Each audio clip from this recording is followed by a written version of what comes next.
All right, it is 4:15, so at that, we will go ahead and call the Minot City Council meeting to order for today, Monday, August 19th at 4:15 here at the Minot Auditorium, room 201. Before we do roll call, I would just ask that anybody that does have a cell phone or anything else electronically to either put them on vibrate or silent, and we'll keep the distractions down to a minimum this afternoon. Roll call, Kelly. Janser? Here. Olson? Here. Pittner? Here. Quadrigula? Here. Straight? Here. Wolski? Sitma? Here. Item number 2 is Pledge of Allegiance. I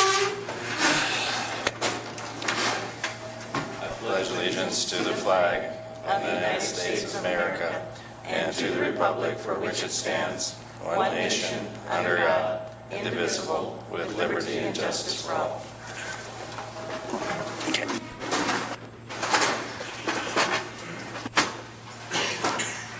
Item number 3 on our agenda this afternoon is the budget review questions and answer session for the City Council, the City Manager, and department heads. This is an opportunity for the City Council itself to ask questions, and Mr. Tom Berry, our City Manager, will have a little bit of information beforehand, but just for the general public's understanding, the first reading of the City Council budget is for a Q&A with the Council. Our open discussion session or open forum will be at the second reading at the following City Council. So with that, I would turn it over to City Manager Berry.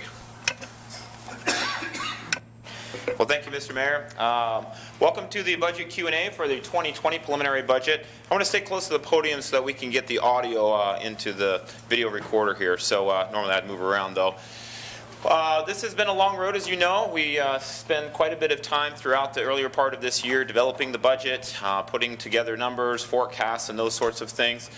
These are some milestones that we've shared with you in the past as it relates to the kinds of things that we go through in the process in getting from developing the concept budget through the preliminary budget and then finally getting it approved. We're getting to the very near end of the process, and so there's just a couple more milestones that we have ahead of us after today's meeting.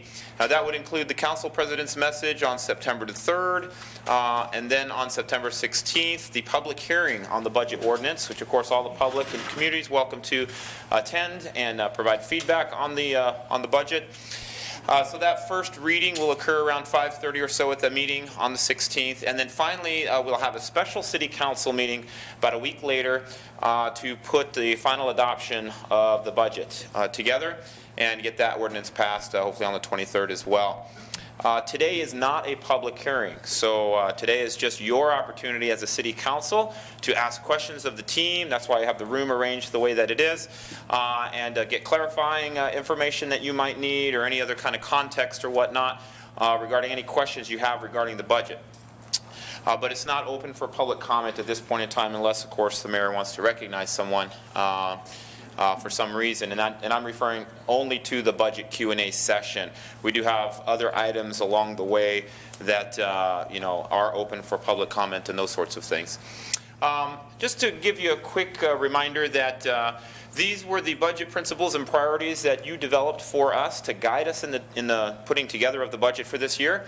There were 12 of them, and I just wanted to let you know that we are compliant with all of these in the preliminary budget that was delivered to you on August the 5th. So we're happy about that. I want to talk about a few highlights inside the budget and then kind of turn the time over to you. First of all, I wanted to talk about kind of the budget summary. If anyone's paying attention to our budgets over the last few years, you'll notice that they're growing. And they will continue to grow. And they're growing largely because we have extraordinary project work that's being done throughout our community. This year's budget is about $275 million. And that's an increase of 52% over last year's budget. And then last year's budget was about $32 million above the previous year's budget. So you can see the trend continuing to go here. Largest city budget, I think probably ever, at least that I can determine. Of this budget, $95 million of the increase is really associated to funding these projects that I've mentioned to you, the flood control project, the NAS project, NDR, and federal and state projects. So what's important to note here about our budget is that the largest revenue sources that are going in and being appropriated through our budget come from federal and state funds or programs.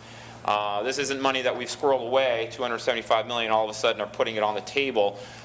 This is money largely that's coming from federal and state sources that we're programming into the budget and then adding our sales tax and our other rates and fee money as well as property taxes to in order to get these projects accomplished going forward. A couple other quick notes about the projects. These are the major funding areas. I've shared this slide with you before, so it's really just for the benefit of those who didn't get to see it or are watching from home.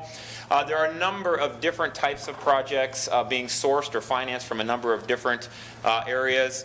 I won't walk all the way through this because I've done that already for you, but just as a reminder, a good portion, probably about $55 million or so, of this $95 million increase is coming from state and federal funding sources, with the other $40 million coming from local share, both in contributions being pulled out of reserves, as well as additional monies being programmed as anticipated reserves over the course of next year's calendar year. All right, next up we want to talk a little bit about personnel. The pay and benefits section of the budget has been largely maintained. We have maintained the workforce improvement program and the adjustments that we made last year. And also we've adopted the pay plan and put that into the budget as it was recommended by the Civil Service Commission. Of course, that's a process that we go through pretty much every year. And really no major changes in any of that. So no surprises there, I don't think. On the staffing side, we've added 2 positions in the budget. The first position is a CAD or computer-aided design drafter for the engineering department in order for them to accelerate some of the project design work that's being done inside their department and also to save some money from outsourcing of that work. Lastly, for the 2 staffing positions is the code enforcement officer. We've talked a lot about this, and so the recommendation is to add another resource to code enforcement in order to improve the responsiveness and timeliness of our abilities in code enforcement, just because of the workload, really. And some of the demands. We did also include the reclassification of 2 positions. It's very, very little impact to the budget, but just wanted to make sure that you're aware of those. The stormwater mid-level equipment operators being elevated to a heavy equipment operator, and then property grounds worker from senior to foreman reclassifications there. As we move into rates and user fees, we took not only your direction in regards to trying to keep the mill levy steady. I wanted to try and do that in as many of the utilities and other rate-based and user-based components of the city's operation as we could as well. What we were trying to do is give some reprieve to the community as it relates to the last couple of years where we've had to make some pretty significant revenue modifications. So what you'll see here is that in water, sewer, stormwater, and sanitation, we're recommending no charge or no change in increases. I can't say no charge, I have to say no change. I almost slipped up there. Also, the same is true in the cemetery. So you'll see no changes being recommended in any rates and fees in that section. However, the airport and transit, there are some small modifications being made. We can talk about those later if you wish, but I just wanted to draw the attention that I think we've done a pretty good job trying to keep low the changes as it relates to rates and fees in addition to the mill levy. And so that brings us to the mill levy. I've shared this with you before, but just for those who haven't seen it, our mill levy currently is 129.23, and because we did transfer the auditorium and recreation department over into the parks department in April of this year, we are also going to be transferring the mills that were required to operate that department. And so what you'll see is a reduction of about 7.94 mills from the city's levy, and that amount, or roughly that amount, being absorbed or input into the Parks District budget for what we hope is a no net increase to the overall consolidated tax burden for the community.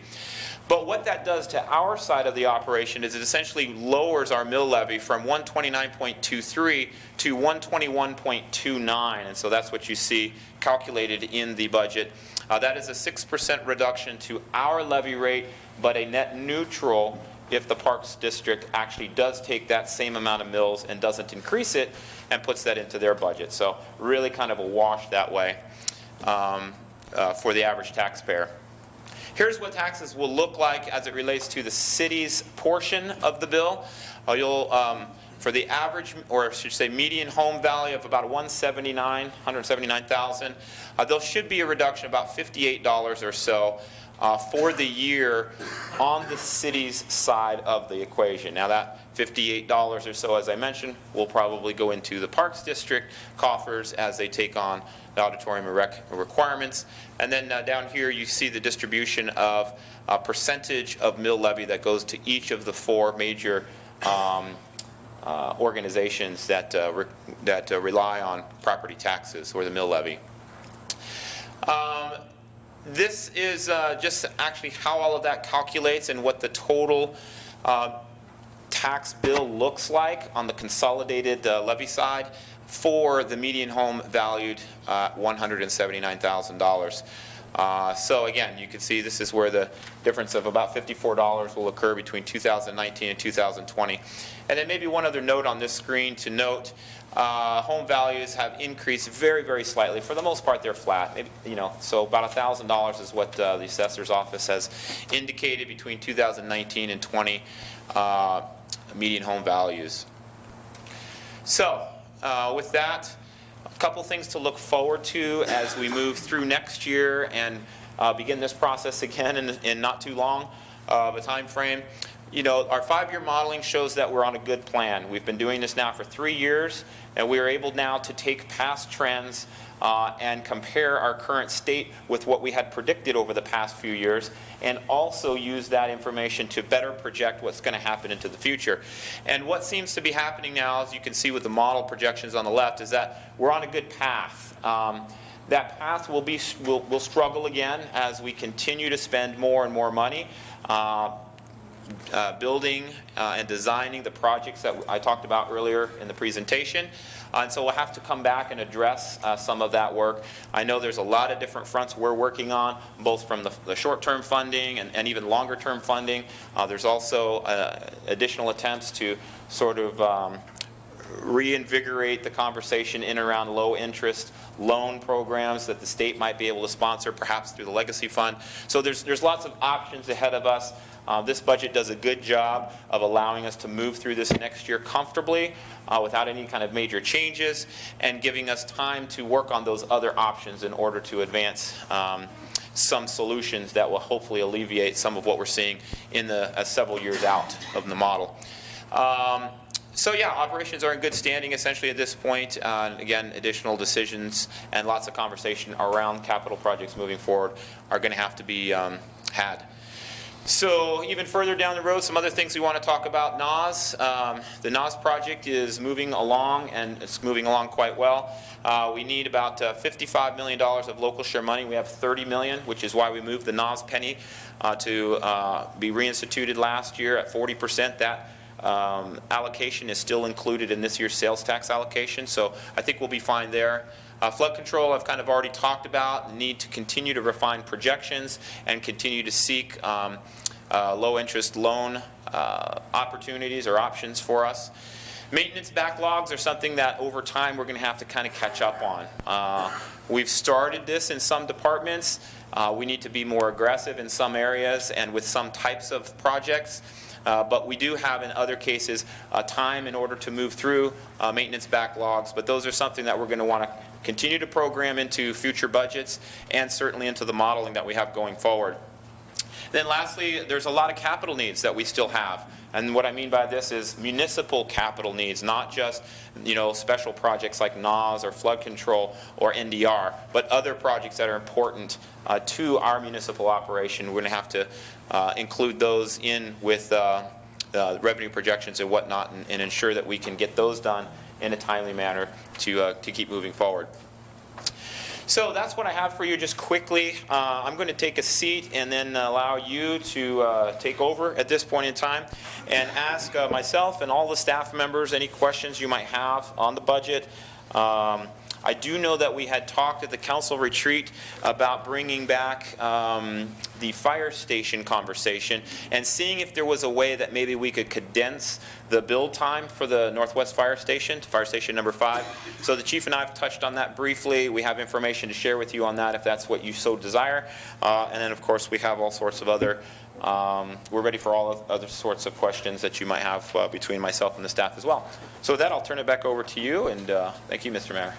All right, thank you, City Manager Barry. And at this time, I would look to the council for specific questions on any budget item that is, I guess, that you have before us this afternoon. So if you do, let me know. Let's start with Alderman Janser, please. Thanks, Mr. Mayor. I guess at the top of this, I just thought I would ask the finance director,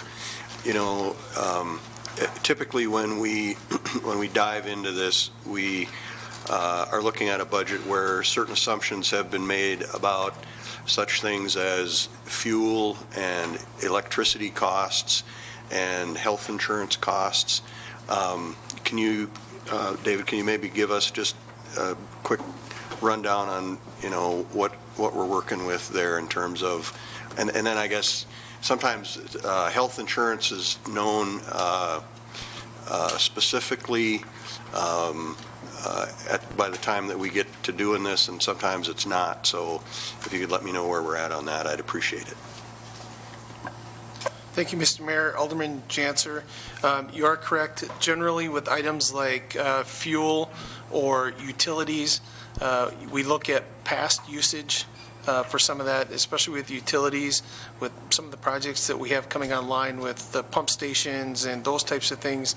We have to go and adjust our historical data to account for increased usages that we see coming up front. So we do manipulate that data a little bit to account for some of those changes. We use a little bit of a crystal ball to see what we think prices are going to do. For example, in the fuel arena, we're looking at 16, 18 months on some of these purchases, so it's a little bit of an educated guess. With some of the other utilities, we talk to Excel and MDU to see what they are anticipating for rate increases coming up and factor that in to come up with our overall costs. Health insurance is a little bit of a different animal. We just found out here in the last week or so what our rate increase was coming up, and I think Lisa can help me out. It was around 3% or 4%. 3.9 was the increase. So it was fairly favorable. One of the things that we've experienced when we put these budgets together last year was some of the changes with the percentage of the health insurance that the city is picking up. We've seen an uptick in the number of people that are taking advantage of the city's health insurance. So that is factored in a little bit in our budget projections because the actual people that are on the health plan has increased. So even though the cost of the health insurance hasn't increased tremendously, we've seen an increased take rate with the employees. So that's driven up some of that budget line item a little bit. Further questions for our finance director on this topic or others? Alderman Potter-Gould, I believe you did have your hand up, or did I just misread that earlier? Oh, okay. Well, then we'll continue just asking questions here. If you want to ask the next one there, Alderman Potter-Gould. Yes, thank you. I wanted to follow up on the very teasing, inviting comment about perhaps accelerating the fire station. Could the chief and the city manager tell us a little bit? And ironically, the fire dispatching alarm is going off.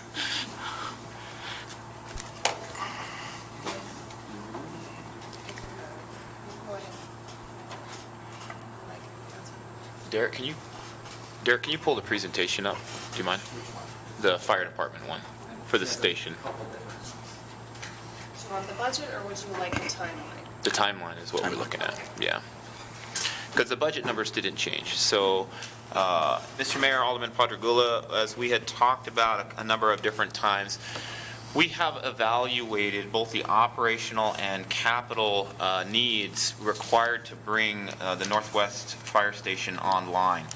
And as you know, we had contemplated tapping reserves that have been set aside for city infrastructure for the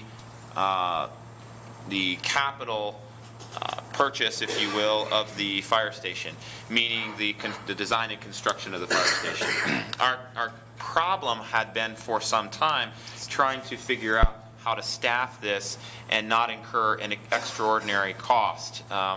We have calculated, a year or two ago that it would be on the order of 12 to 15 firefighters and equipment and so on and so forth, and healthcare and all those kinds of things that would run us to the tune of something like $1.8 million. And of course, that wasn't palatable, particularly given the circumstances we were dealing with over the last several years in making some corrections on the revenue side of our operation. So the fire chief and I have spent time, and she has with her staff as well, to look at an alternative minimum manning approach to the fire department. Through that work of several months, we have been able to determine that we can bring Fire Station number 5 on with only 3 additional resources, and with that maintain not only the service level and quality expectations, but the safety aspects of the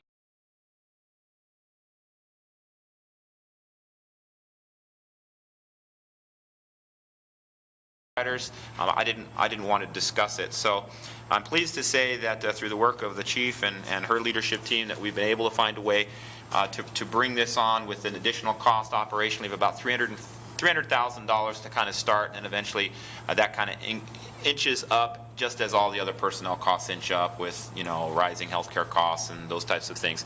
On the capital side, because we had intended to bring the station on using reserve funds, we can essentially tap those reserve funds in 1 or 2 or 3 or 4 years, however long you'd like.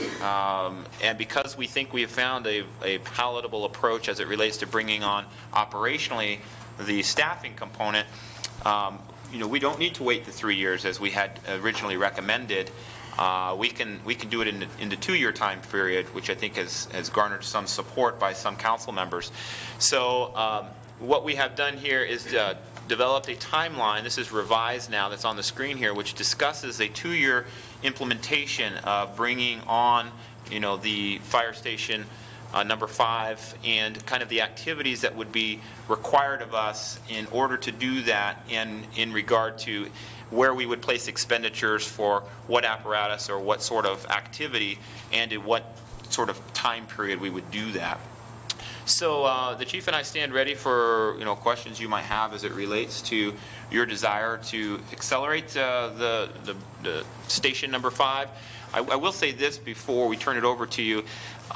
We don't need to make an adjustment in the current budget that we've proposed to you.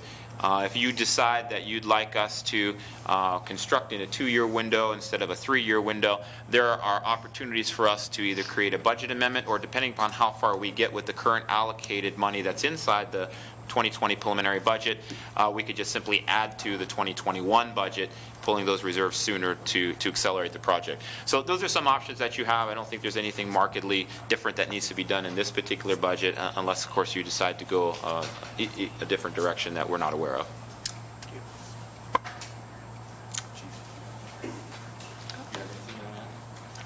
No, if you're curious about the staffing and how we can pull it off with only hiring 3, I do have a document to show you that too, a slide to show you that, if you're interested. Chief, I think that be a good time. Okay. Derek, could you pull it? Is there any questions on the build timeline? Please. Thank you, Mr. Mayor. I guess the only question I have is there a high degree of comfort level with that more aggressive timetable, given other operational things going on in the process? Or I guess that would be my only question. Mayor Alderman Janser, we have been preparing for this for a while. We already have the specs for the engine already developed. We've already have a lot of the station design. We have a worksheet that we've created from all the other builds that we've done and what we like, what we don't like. So we're prepared for that. We already have equipment lists. We have everything kind of ready to go whenever we were told to go. So we're prepared for it. Thank you. Yeah. Please continue. Thank you. So if you look at our 2016 staffing, when we opened Station 4, they added 12 personnel during that time.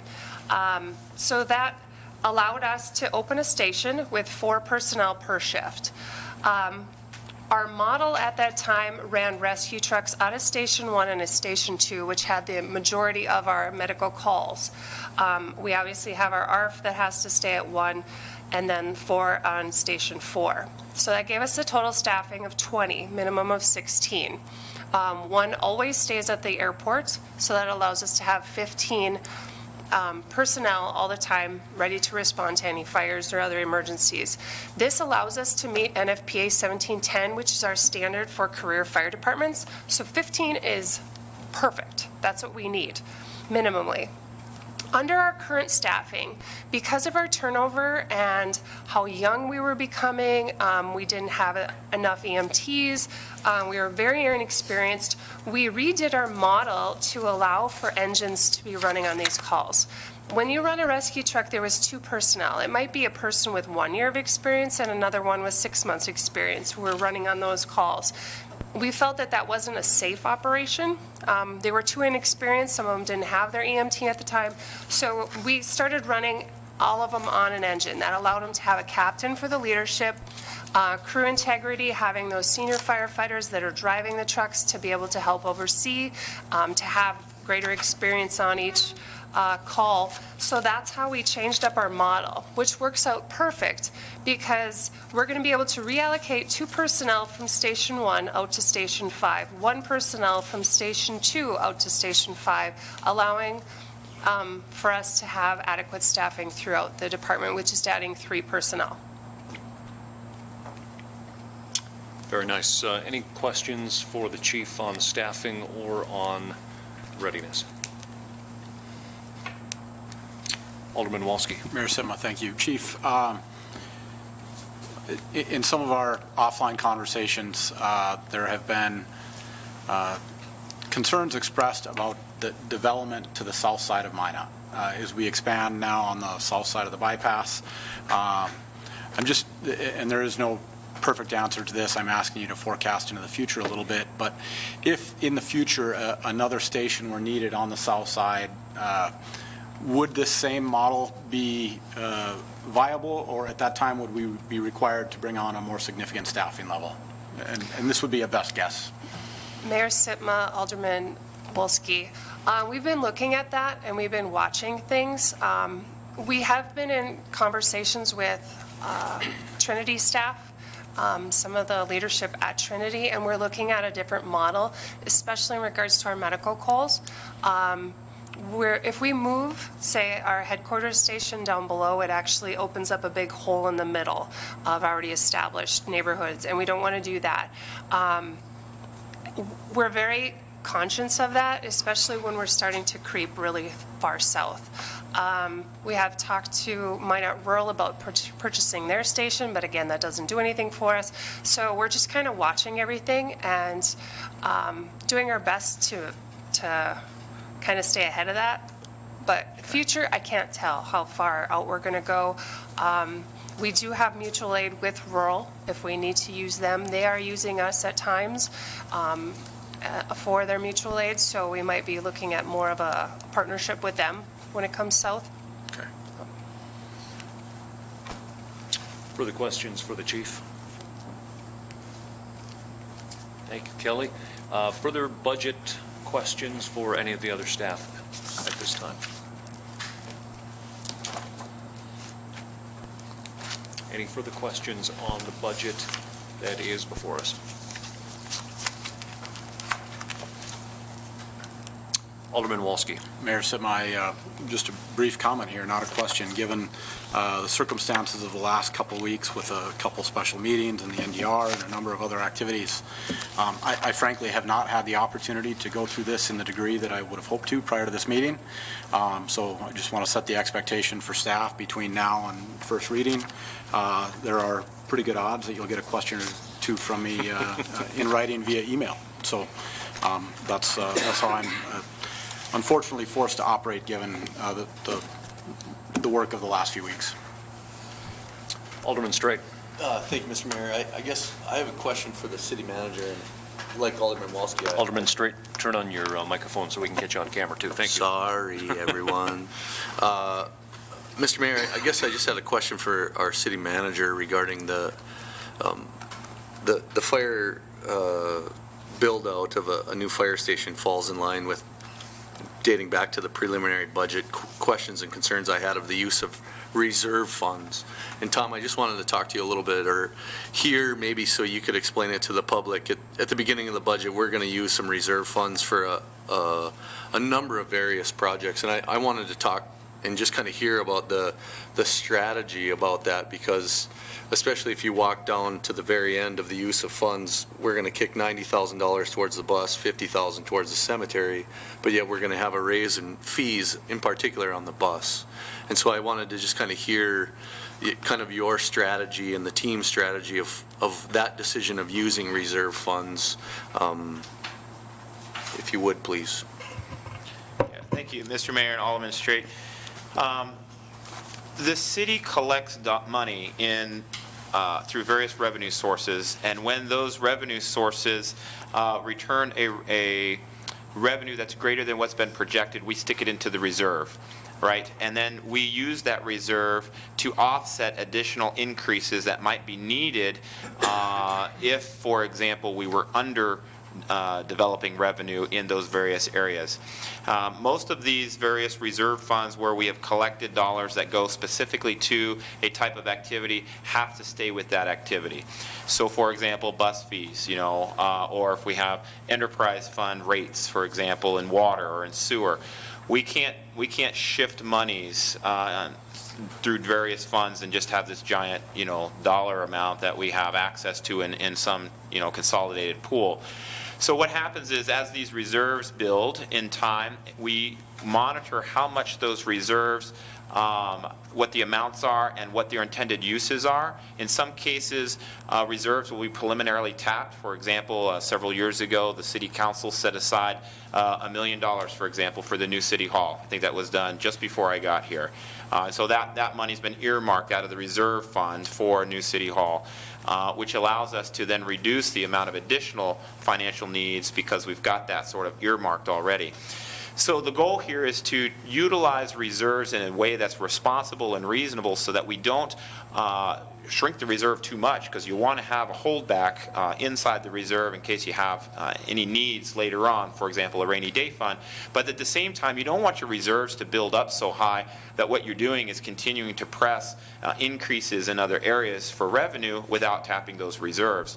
What we've tried to do very, very diligently is get away from the use of reserves to balance the budget on an operating standpoint, because that's very dangerous. Reserves are one-time money, and it's very dangerous to use one-time money for ongoing activities. So typically now, we will shift the use of reserves to cover a temporary shortfall, or in most of the cases that are being presented to you in this budget, to offset some cost associated on a one-time basis with the activity, and in most cases it's capital development or purchase of equipment or those sorts of things.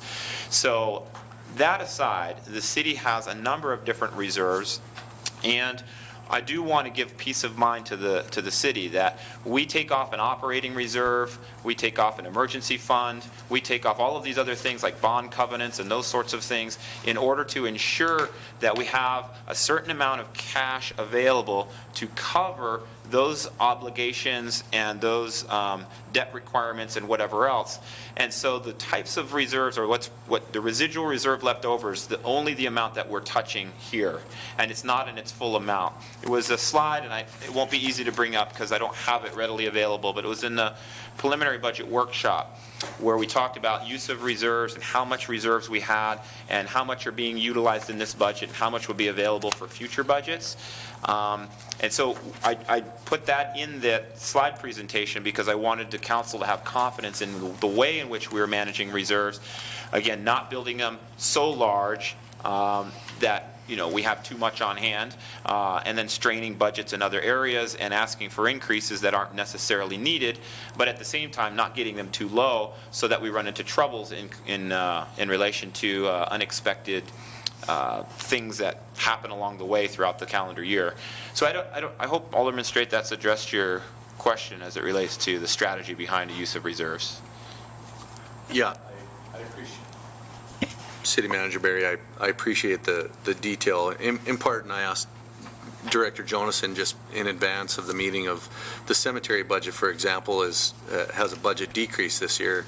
However, we're going to fund it out of reserves. And I think if you're paying attention from the public, you could start to ask the question of, if we're hiding some of our operational costs by one-time, funding it through reserves without being kind of looking at the long-term ongoing existing costs, and at some point if that isn't going to catch up to us at a time when we might be short in the reserves. So it's just something it struck me at the beginning of the research. Thank you.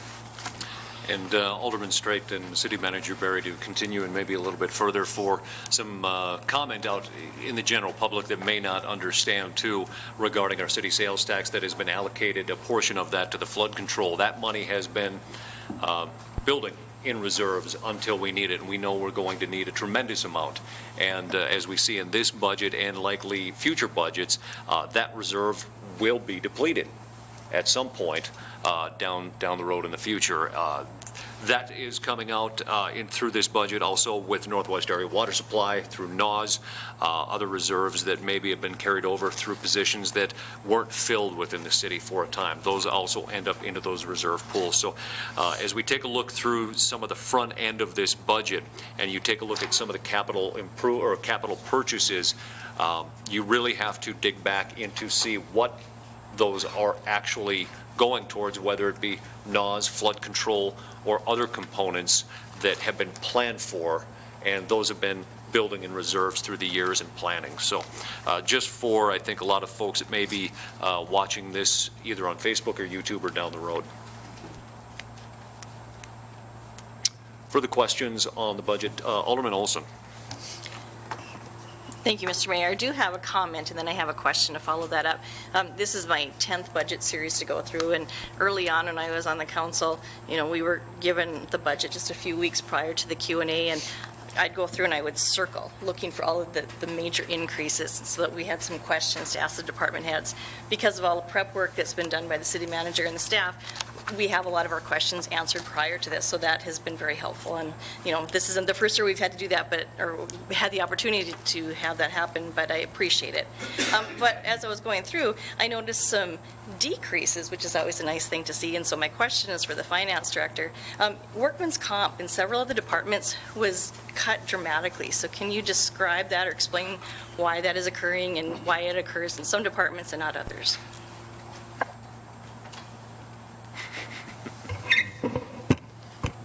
Mr. Mayor, Alderman Olson, the workman's comp rates are a combination of various factors. So it could be part of it is our claims history, how we're rated, the type of work that they're doing. There's a number of factors that come into play. So essentially, we develop that, and do they give us a rate every year, Lisa?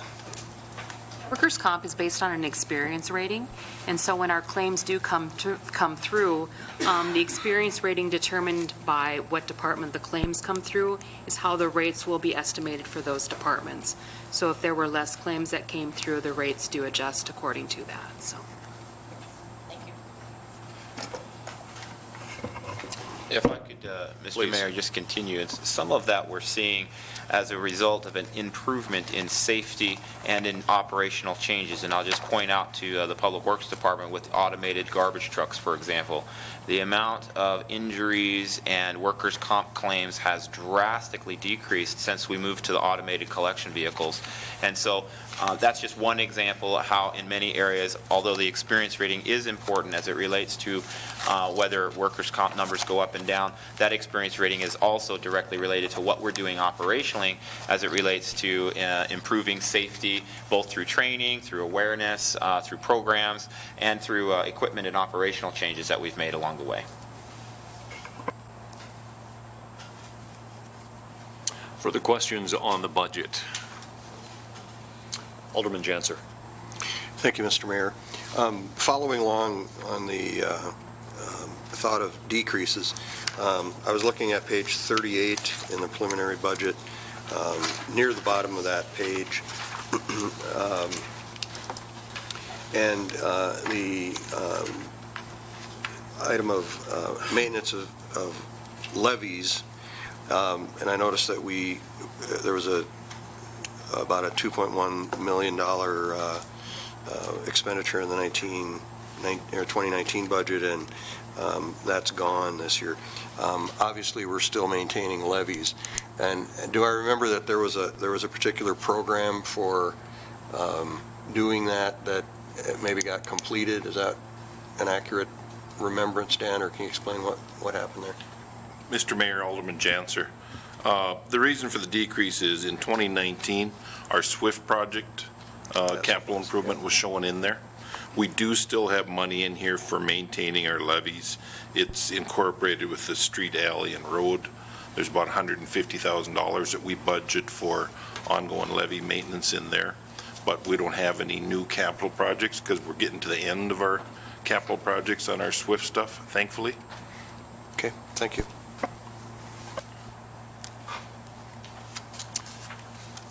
Further questions for staff on our 2020 budget, excuse me.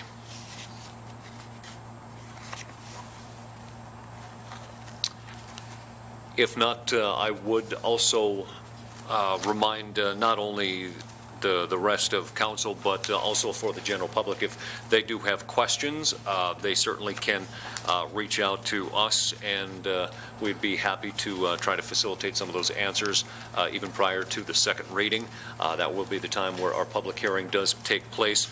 I do want to also take the opportunity, as Alderman Olson had pointed out, that there has been a tremendous more amount of work that has gone into our budgets, into that building process, much differently than 3-4 years ago, where it was, as we've even said before, the budget time was to pack some things in there and see how much that could be cut out for that good feel-good feeling at the end of the day from both maybe the council side, but we're working more diligently to make sure that what is in the budget prior to even being published is exactly I think what the concepts that have come from the council itself and input from the community moving forward.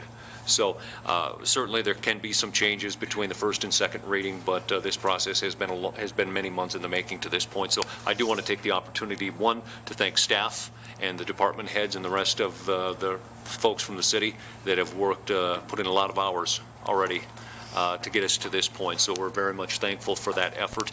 And lastly, seeing as we do have a state legislator in the audience, that taking a look at this year's budget with the Hub City funding mechanism in place, we're very mindful that those Hub City funding dollars, we're very grateful, and that we will be tracking those specific to those impact pieces to our community through that growth and through that continued impact through the oil and energy revenue sources. So, and I believe we will also be giving some of that information to the legislators moving forward.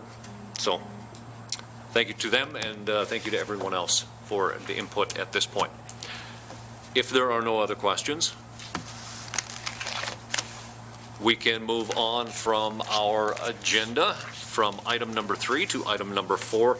In our consent items, there are 9 different items within our consent agenda. Are there any items from the council that they would like pulled? 5, please. 4.5? Okay. Any other items? Yeah, Mr. Mayor, 4.6, 4.7, and 4.9. All right. Any further items? We have 4.1, 4.2, 4.3, 4.4, and 4.8 remaining. Mr. Mayor, Alderman Janser. I move consent on the remaining items. Second. Motion by Alderman Janser, second by Alderman Olson on consent on the remaining items. Again, those will be passed in consent as recommended by staff. 4.1, 4.2, 4.3, 4.4, and 4.8. Any discussion on the motion? Any discussion? Please call the roll. Janser, Yes. Olson, Yes. Pittner, Yes. Padragula. Yes. Straight. Yes. Wolski. Yes. Sitma. Yes. Consent items have been passed. We now are on to 4.5, one of the consent items that were pulled. This is the ERP software and implementation service. City staff has gone through the FRP process to select a vendor for a new ERP system to replace our existing legacy system. We also have conducted the RFQ process to select an implementation consultant to assist with the project. And through the process, we are recommending Tyler Munis for the ERP system and Barry Dunn for the implementation consultant. We have 3 different items for recommendation: selection of Barry Dunn as the implementation citywide for the ERP, the approval for the contract with Tyler Technologies for the purchase and implementation, and the authorization for the finance director to negotiate a scope of work and contract with Barry Dunn and authorize the mayor to sign the contract. So moved. Motion to approve by Alderman Janser, second by Alderman Pittner. Discussion on the motion, Alderman Padragula. I had 2 questions about this. I think they're prompted from my work with the other software selection committee, whose recommendation will be coming up in a while here. The 2 questions I had, first of all, had to do with the cost figure. Now, I've looked through the contract. It's voluminous and legalistic, and I'm really having a difficult time understanding how much this thing is going to cost us. And what I'm looking for is a figure that we can compare with the other one will be coming before us, either a total 5-year or 10-year cost, maybe an initial implementation. But I'm looking at it, what is it annualized to over a certain period, whether in your experience that's better understood as a 5-year period or a 10-year period. The second question I had to do with the role of the consultant, because one of the things I'm finding in my service on the other committee is that I think it's going to take a lot more expertise and time than the city currently has, and hiring a consultant to help us with that could be very helpful. So I'm wanting to kind of anticipate in advance. So if you could talk about the role of the consultant, and I know we don't have a contract for that yet, and also about some sort of understandable, at least for me, cost figure. Mr. Lakefield. Mr. Mayor, Alderman Padragula, when we did the RFP for the selection process of the software, we required the potential vendors to provide a 10-year cost proposal, which would include the initial purchase of the software, implementation, as well as the ongoing support and maintenance for a 10-year cost period. And some of that is, a little bit further out there where they would just increase that a percentage over the prior year. The cost for the Tyler system as originally proposed was just a little over $3 million for that 10-year period. Now, there are some things that have changed along the way while going through the contract. We wanted not to exceed cost amounts, so that has modified the initial cost proposal for the implementation a little bit, just because there's some additional risk on their side. Again, if the implementation goes well and we don't require additional time, we can still come in under that amount. But from the city's perspective, we wanted some security to know that this was kind of a hard line. Unless there's some change of scope in the agreement, that's kind of our maximum price. So this price proposal that is included in the contract in front of you tonight is the initial purchase of the software and the implementation and data conversion. So this is a short time frame. The ongoing maintenance agreements will be included in the budget year to year after year 1 of the software when we start paying that maintenance cost. So that will be in addition to this upfront cost. So that's where it gets a little bit confusing, but it should be roughly come out to that low $3 million over the next 10 years. Or $300,000 a year. Roughly, yes. Gotcha. Thank you. It'll be a little bit more front heavy because of the initial cost and the implementation cost. With the Barry Dunn consulting agreement, we went through an RFQ process, so it's a qualifications-based selection similar to what Lance does with the engineering contracts. So, and Barry Dunn happened to be the only proposer that we received. They have very good recommendations, and some of the references that we checked with the Tyler program, they were involved in those conversions and came very highly recommended. Their qualifications were excellent. They have a lot of experience with these conversions from the current system that we are on to the system that we are adopting. So that gave us some additional, comfort that they have that experience in dealing with these types of conversions. So the scope that we would look at would be to flesh out exactly what we anticipate them to do, their responsibilities, their deliverables, and essentially what it'll do is it'll come down to an hourly rate similar to the engineering contracts. And some of that we already have built into our budget, or what we anticipate that. From our perspective, we know how our system works and we know the rules that we have to fit into, but we don't necessarily know how that process will look in the future system. And obviously we want to take full advantage of our purchase and get as much efficiency as we can. The last thing that we want to do is spend a bunch of money on a nice, shiny, fancy software program and then not leverage the capabilities that it has. And that's where I think this consultant will pay dividends for us, because they have that experience on what the setup should look like to get the best use out of that system long term. Rough ideas to cost? I'm going to guess, and I think what we built into next year's budget was about $300,000. This is a multi-year project, and part of that is it's just a guess at this point. The more that we can take on in-house and some of those duties, it'll drive that cost down. And would it be fair to assume that, well, how long will we need to keep paying something in the order of $300,000 for their consulting services? Mr. Mayor and Alderman Padragula, that is what we anticipated in the 2020 budget. So some of that will be dependent on how fast the process goes. Originally, we anticipated going live with HR and financials, for example, in mid-year of 2020. Our preliminary discussions and our on-site visit to Sioux Falls has us rethinking that decision a little bit. If we push that implementation back to January 1 of 2021, that may impact some of the duration in the contract. I don't know that it'll necessarily impact the overall cost. It just might spread it out over a longer period of time. So am I understanding you correctly by saying you're looking for around $300,000 to implement it, but that will be stretched out over some years, and it won't be a recurring cost of $300,000 or significantly? Mr. Mayor, Alderman Padragola, that is correct. That is what we have built into the 2020 budget. I would anticipate that will drop off dramatically the further we get into this. We have some modules that will extend further out. For example, the utility billing component to that, I wouldn't anticipate to be live until 2021, but some of that work will be ongoing and overlap the other modules as well. Thanks. Any further questions for our finance director on the motion? Any further discussion? Further discussion?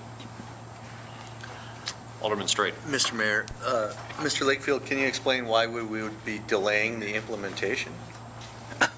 Mr. Mayor, Alderman Straight, it just comes down to when it's most opportune for the city to make that switch over to a new system. We initially, and obviously we're all excited about this project. It's like having a new toy and not being able to play with it type of thing. And so we're excited to get it on board as quickly as possible.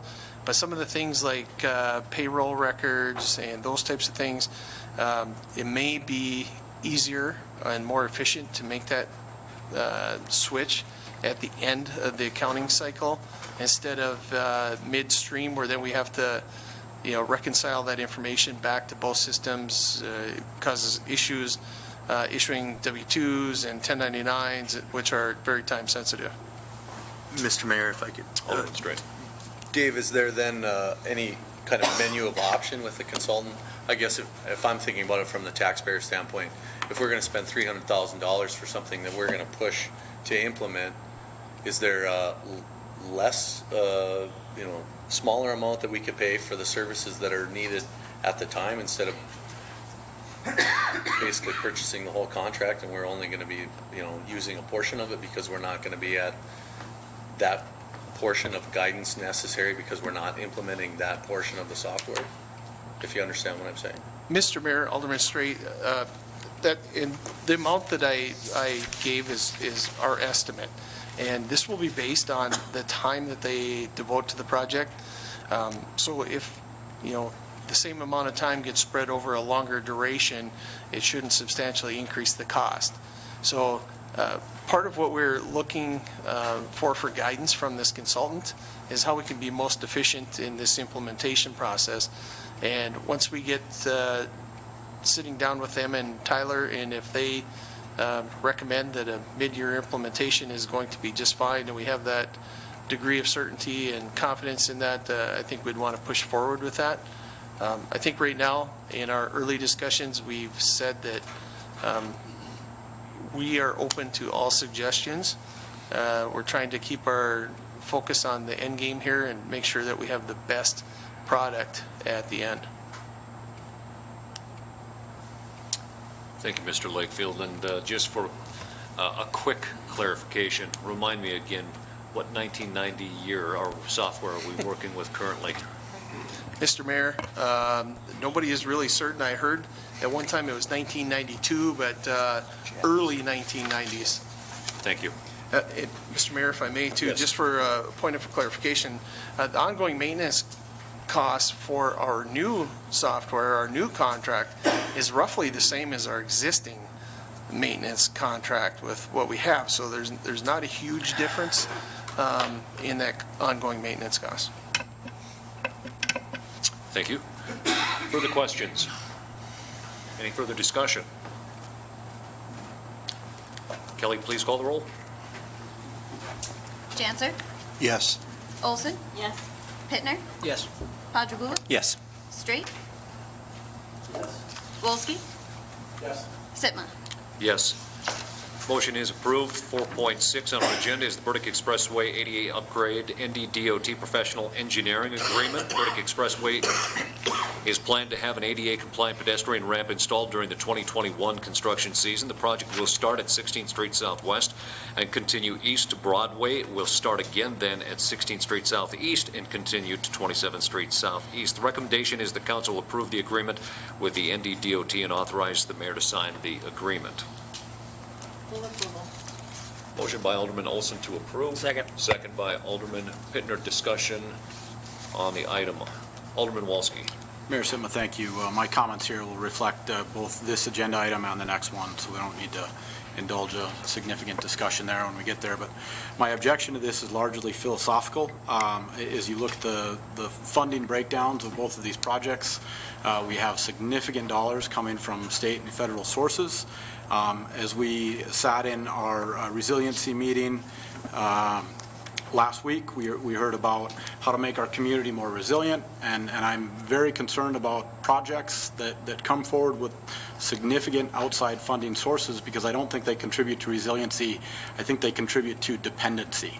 And so here forward, I think on a lot of these projects, I'm going to be calling attention to the fact that we have significant outside funding sources. I think we're required to stack up these projects and pay for them with dollars that we have locally and no other funding sources. We would have some much harder decisions to make. And so these outside funding sources, they obscure the cost of these projects, they obscure the decision-making process, and I'm going to be calling attention to them in the future, and I'm going to be opposing this item today. Discussion on the item. Further discussion. Please call the roll. Olson, Yes. Pittner, Yes. Padragula, Yes. Straight, Yes. Wolski, No. Sitma, Yes. Janser. Yes. Motion is approved. 4.7 is the Burdick Expressway Major Rehabilitation for the NDDOT Professional Engineering Agreement. The Burdick Expressway is planned to have a mill and overlay take place in 2021. The project will include pavement, mill, and overlay from Burdick Viaduct West, 1st Street Southwest, and Valley Street from Burdick South to the edge of the concrete pavement. Pedestrian ramps will be installed at all intersections. In addition, the pedestrian signal at First Street Southeast will be replaced with a new pedestrian signal. The recommendation is the council approve the agreement with the NDDOT and authorize the mayor to sign it. So moved. Second. Motion to approve by Alderman Janser, second by Alderman Pittner. Discussion on the motion. Alderman Straight. Thank you, Mr. Mayor. I'm not going to oppose this, but here again, we have under the project funding, to Alderman Walsky's point, we're going to fund some of it out of Hub City, and I'm still trying to figure out how we're coming up with a plan of how we're going to use Hub City dollars. I feel like we're just slapping it at the most current need without having a larger conversation about it. So for what you will, Mr. Mayor, that's just my thought. Further discussion. Kelly, please call the roll. Janser, Yes. Olson, Yes. Pittner, Yes. Padragula, Yes. Straight, Yes. Wolski, Nope. Sitman. Yes. Motion is approved. 4.8 was already taken care of on our consent, so 4.9, the final items within our consent. City Council approve conditional approval of the LMI Senior Rental Housing. Beyond Shelter Incorporated is a nonprofit housing developer using funds from the CDBG NDR allocation number 1 constructed an LMI multifamily apartment building. It acquired a site which was sufficient for 2 buildings, which was contemplated in the agreement with the city. Through a subrecipient agreement, the City Council approved an extension of the agreement with the potential of using the CDBG NDR funds as part of the covering costs for a second building. Since the second building was never constructed because of changing market conditions, one of the requirements has been a quarterly meeting to assess the market conditions and needs. At our last quarterly meeting, Beyond Shelter was seeing continued market improvements and agreed with our assessment that there was a need for the LMI senior housing. The recommendation, the City Council approved the conditional commitment of the CDBG NDR funds to support Beyond Shelter's efforts to secure additional leverage funds to set up to 56 rental units to build up to 56 rental units for the senior citizens. Move approval. Motion by Alderman Olson for approval. Second by Alderman Pittner. Discussion on the item. Alderman Walsky. Mr. Mayor, a couple questions, I assume, for Mr. Zakian.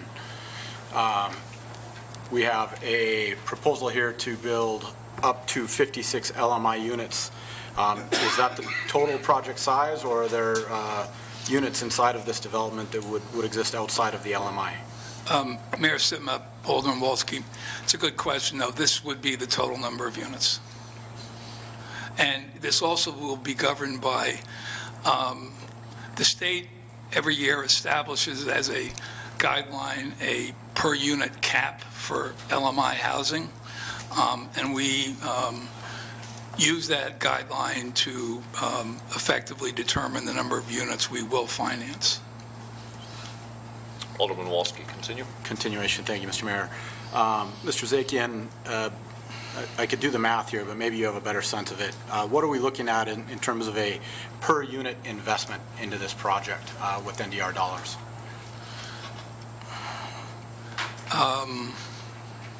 Well, if we just look at, I can do a quick calculation.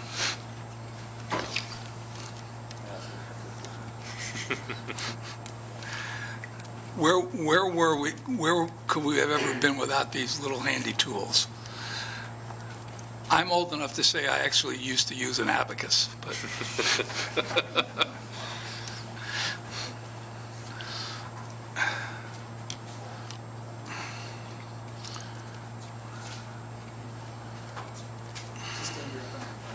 that's what I thought. Thank you. Thank goodness for finance, Dirk. Just under 100,000. Okay. Thank you for that. One further continuation, Mr. Mayor. Mr. Zakian, calling attention to the statement here at our last quarterly meeting, Beyond Shelter was seeing continued market improvement and agreed with our assessment that there was a need for LMI senior housing. I'm wondering what our data basis is on this assessment. Where are we drawing this information from in the sense that there is demand in the market? Well, it's Mayor Sitma, Alderman Walsky. I'll tell you that to be honest, what triggered this, we had been monitoring this. This has always been an area that I felt there was a need. We have had regular conversations with the Municipal Housing Authority. They are constantly getting inquiries that they can't fill. Part of the list they maintain for needs such as what is either known as Section 8 assistance or housing choice vouchers is always senior citizens. If you recall at the first town hall meeting, there were several senior citizens that spoke about the need for this type of housing. If you look at, and I do want to distinguish, this would be pure LMI housing, not assisted living, because I know there have been several proposals out there. This is just true, normal tenancy, people that are self-sufficient. It is the one area where we have not overbuilt, so it's a combination of those factors. Plus, we're also being guided by Beyond Shelter. If you will recall, the agreement we have with them is that we both have to be comfortable moving forward. And it's even more on Beyond Shelter than it is on us, because this is going to be a leveraged finance project, which means they have to have the ability to bring financing to the table. We are not going to fully fund this project.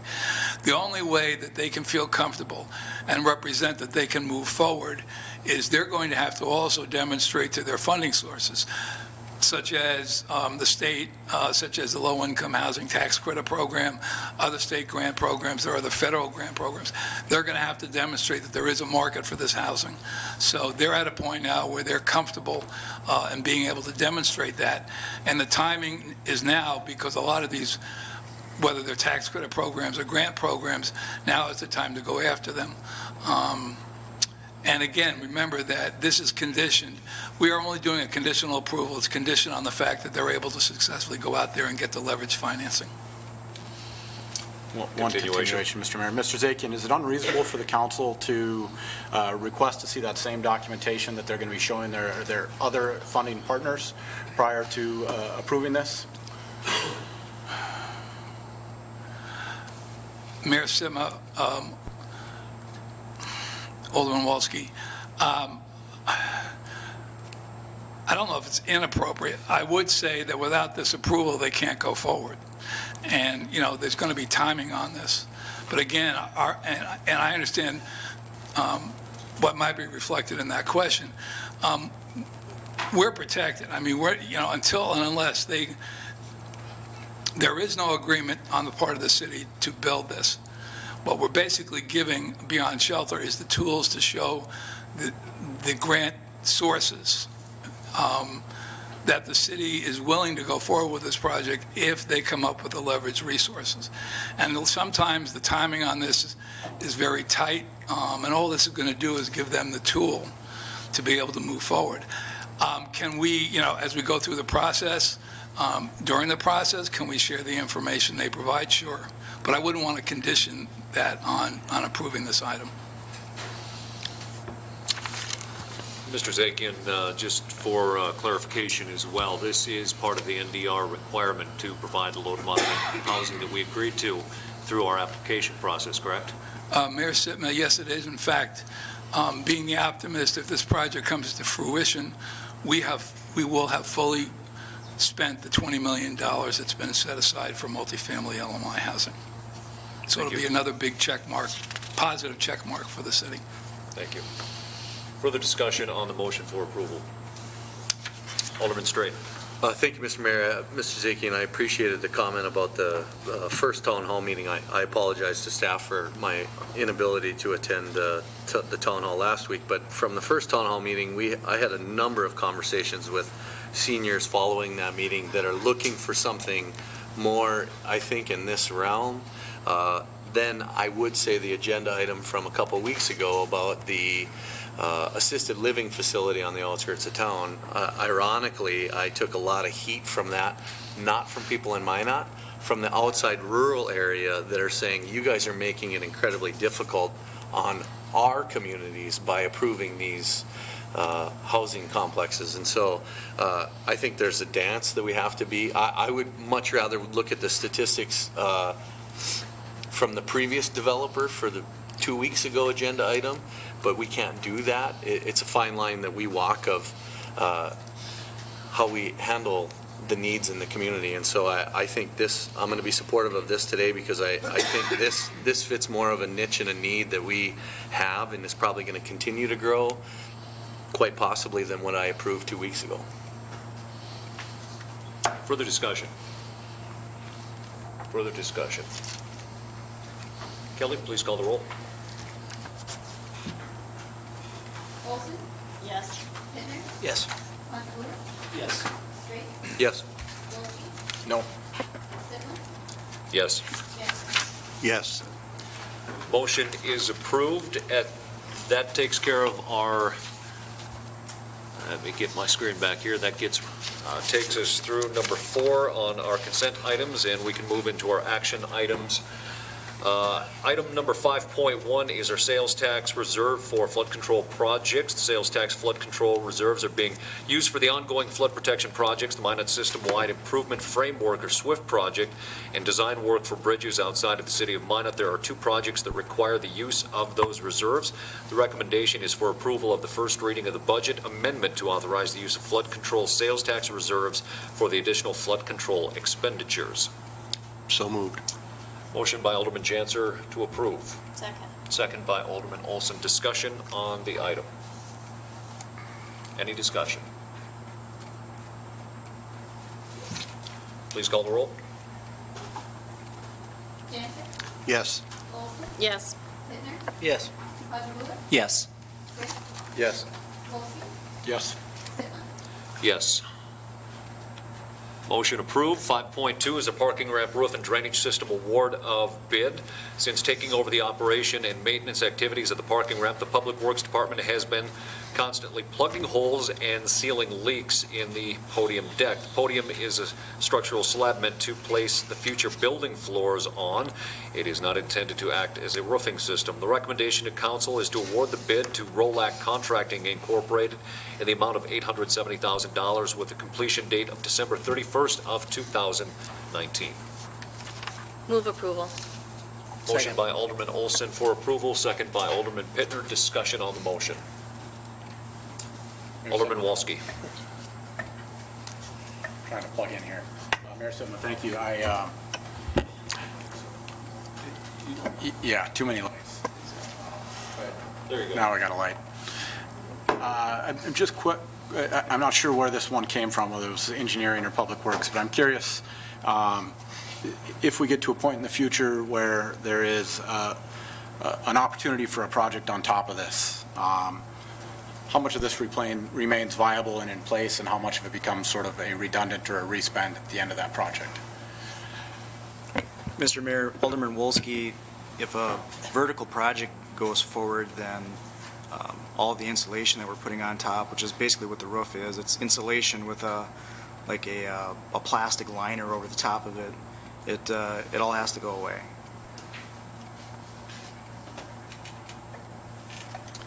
Any further questions? Alderman Straight. Thank you. Maybe a question for our city manager that might find its way to our city attorney. Would this be something that then could be added to the ongoing litigation that we're currently in with the project developer? Mr. City Manager. Mr. Mayor, Alderman Straight, I would ask that we refrain from answering that question at this point in time, since we don't want to talk about open litigation. So I apologize. We can maybe get you that information as an aside through counsel, legal counsel that is, but I would rather not answer that question at this time. Alderman Padragula. Just wanted to clarify 2 things. The amount of money is for both ramps, or in other words, $435 per ramp. And the second thing I wanted to make sure I understand is to see how this compares with any estimates we might have made earlier in terms of the cost. In other words, I'm looking at, if any anticipated costs, if we did anticipate them, have gone up or down. Mr. Mayor and Alderman Padragula, the total project cost, $870,000, is for both ramps. So if you divide that in half, that's approximately what it would be, because they're equal sizes. I apologize, your second question was? Did we have any cost estimates or ideas originally as to how much putting a roof on would cost? Yeah. Mr. Mayor, Alderman Padragula, our initial construction estimate was $1.1 million, and we're coming in at $870,000, so there's dollars there that we would not utilize on the roofs. They could be utilized on something else for the parking structures. That's good news.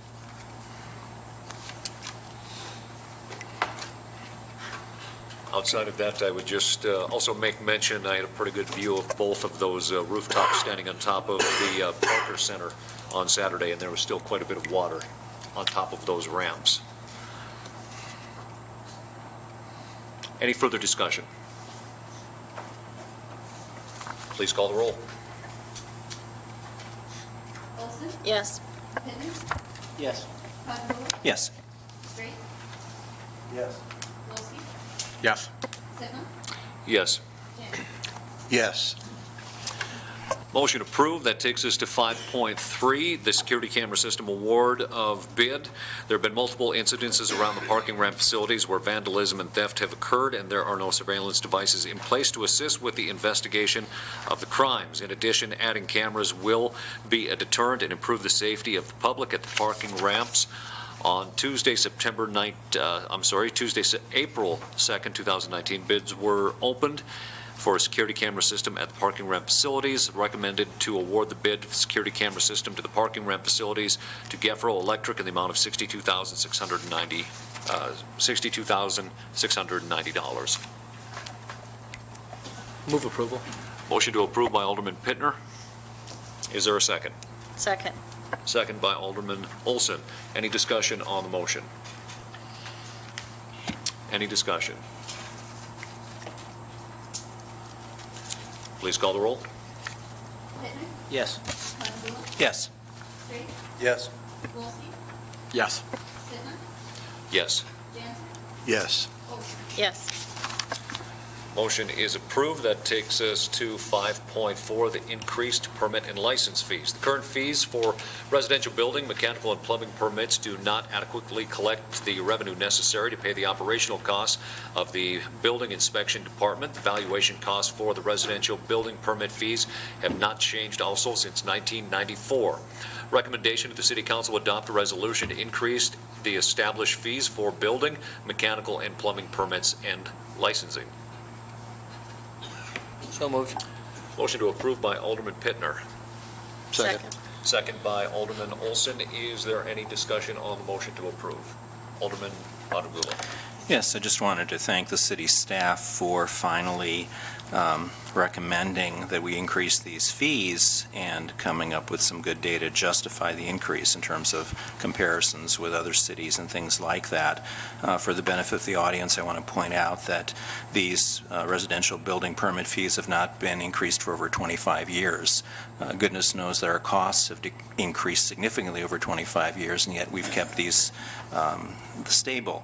When I talk with the engineering people, they say that our costs of things like that increase about 3% a year. I'm not sure if that's exactly the case for other services like accounting and inspections, but certainly inflation has been going up at 2% a year. So I think this is a classic example of deferred maintenance in a sense, deferred maintenance in the sense of maintaining the city's financial stability. For 25 years, we've been offering services for much less than they cost to deliver, and I think that has to stop, and I'm glad to see that it is stopping now. And in fact, for the future, to avoid this kind of a situation, I think we have to charge people what things are costing us.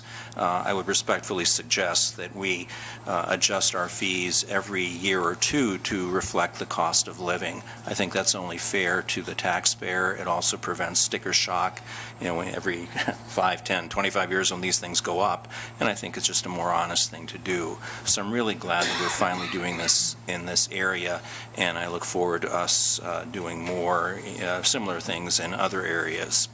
So this is really noticed, at least by me, and really appreciated. Any further discussion? Further discussion? Mayor Sitma, maybe just a, Alderman Wolski. thank you, maybe just a procedural question, and maybe it was in the documentation and I missed it, but what's our implementation date or expected implementation date on this?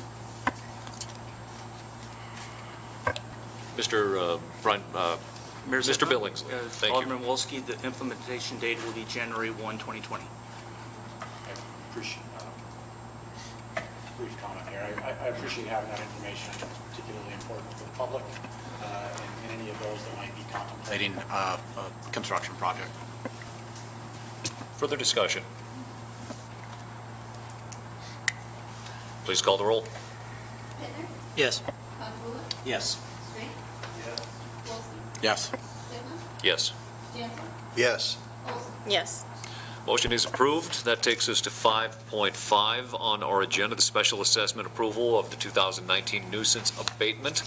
The nuisance abatement project 4347 was approved by the City Council on April 2nd, 2018, and final payment approval occurred on December 3rd, 2018. The attached list includes those properties of which nuisance abatement was completed between August 1st, 2018 and July 31st, 2019. The city wishes to certify this list to the Ward County for collection on the property taxes.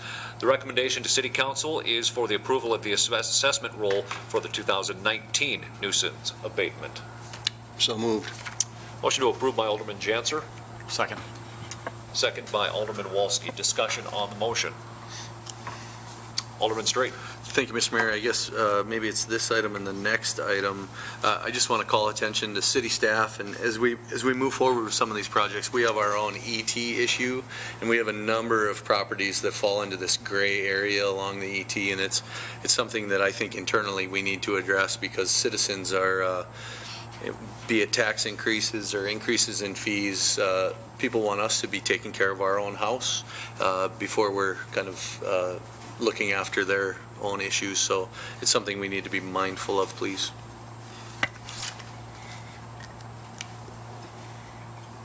Any further discussion? Further discussion? Please call the roll. Janser, Yes. Olson, Yes. Bittner, Yes. Padragula, Yes. Straight, Yes. Wolski, Yes. Sitma. Yes. Motion is approved. 5.7 has actually been pulled from our agenda until the next meeting. That is the special assessment approval for the sidewalk because of a noticing issue. Kelly, I'm just going to verify that that is correct. Okay. That will take us to 5.8, the storm sewer district. Did you skip 5.6? I'm sorry, did I? Yeah. I did miss 5.6, thank you. I'm getting ahead of myself. So 5.6, the special assessment approval of the weed cutting. The department has responded to a number of complaints regarding the tall grass and weeds.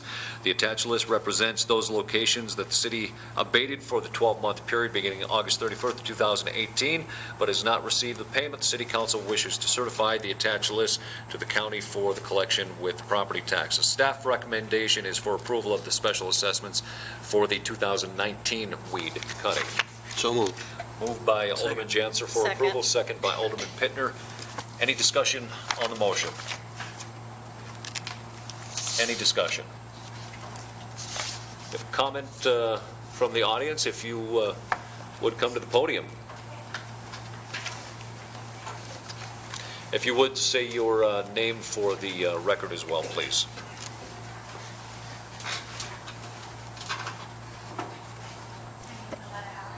Can we just double check that the microphone is on as well? You have to hit the button. Can you hit the button for us down there? There you go. Please continue. Okay. It's kind of lengthy. So I have property down by, where is it even? It doesn't matter. But we had been bought out by the city for a portion of it, and that is where I understood the weeds were at. So we kind of left it be, and we got a letter from the city back in August of 2018 saying the grass foreman was there, and that we had to deal with it. I called right away to the Public Works Department and tried to talk to him, but he said he was gone for the day. I called him back Monday, and I didn't get much dealt with. And then I was told to write a letter to the city of Minot, which I did, which I brought. And from there, they said that the portion of the lot, they could deduct $15 off of my $525 bill. And my lot is mostly gravel. It's just a commercial property that is a parking lot. And so where the weeds were is right next to the sidewalk that would have been actually then purchased from us. So that is kind of where I'm at, is I'm kind of fighting the whole $525 bill. Wondering what my next step is, I guess. I didn't get your name right away. Aletta. Aletta? Aletta, yep. What's last name? Allen? Okay, thank you, Aletta. And I might look to perhaps our Public Works on this, or department that handle, maybe Mr. Jonason, you can fit a little light on this one. If, when was the acquisition, Aletta? When did I receive the letter? Or, When did the city buy the property, and when did you receive your letter?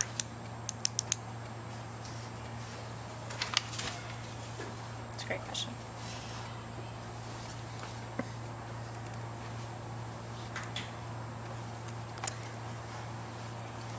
I believe it was 2017 they bought it from me. Because in 2017, the city mowed that portion. We did not. Public So that's why I didn't know it was my responsibility at the time, because it was Okay. already mowed by the city in 2017. So in 2018 came around, and it wasn't mowed, and then we got billed for it. And the city had already purchased it, or Yep. in 18? I'm guessing it was 2017 I got it purchased by, or they purchased it for me. Mr. Jonason, can we get to a little clarification on this one?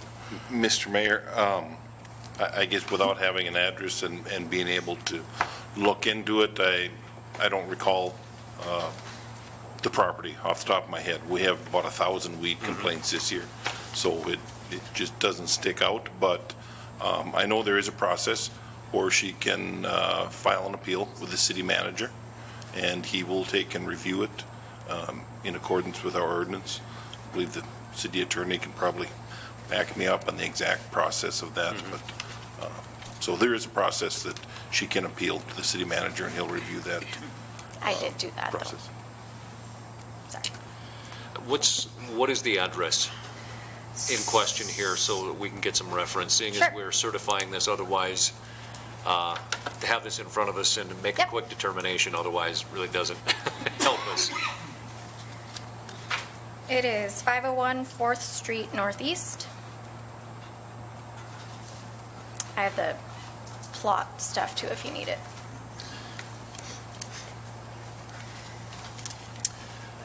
Ms. Hendershot.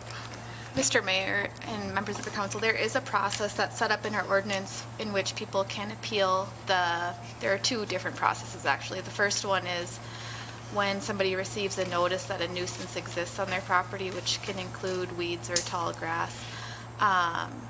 They can appeal whether or not there's an actual nuisance on the property, and that's outlined in the notice form at that time. That's sent at the time that the nuisance is identified. Then there's an additional appeal process, and how that is handled is once they receive notice of the cost of assessment, the property owner can appeal to the city manager the cost of the assessment to abate the nuisance.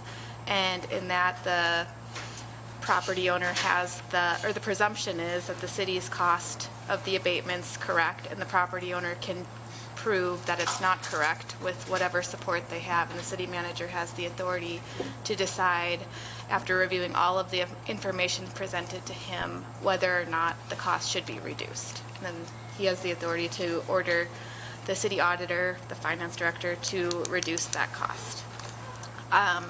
Ms. Allen has indicated that she sent a letter. I'm not aware of that, and I usually attend the appeals, and I don't recall attending one for this property. And City Manager Barry. Thank you, Mr. Mayor. My office has not received a letter on this front, but that is the process, as the city attorney has mentioned. I know that it's not widely known by our community that that's the process. We've had a couple of these come through this year so far. that we've dealt with exactly that way. And the ordinance was set up to keep you from having to deal with these in this fashion. So I'm happy to work with Ms. Allen moving forward. We'll need a letter that requests an appeal. I suppose, and I'd look to the city attorney for confirmation on this, you might be able to move the assessment forward pending an adjustment potentially made by the city manager through the action that's been identified in the procedure the city attorney has advised you on. So that would be my recommendation moving forward. Mr. Mayor and members of council, I agree. I think that would be appropriate, just to notate that for this specific property and then adopt the list on the other properties. Thank you. I would look to the motion maker and to the second, if that would be reasonable to include in the motion in the second. Certainly. Second agree? Thank you. So the appropriate action on this is to deliver that letter to the city manager and go through that exact process. Okay. Pending any approval, and not to say that it will come out in the full determination, but we can at least follow the process from there then. Okay. Sounds Thank good. you. Thank you.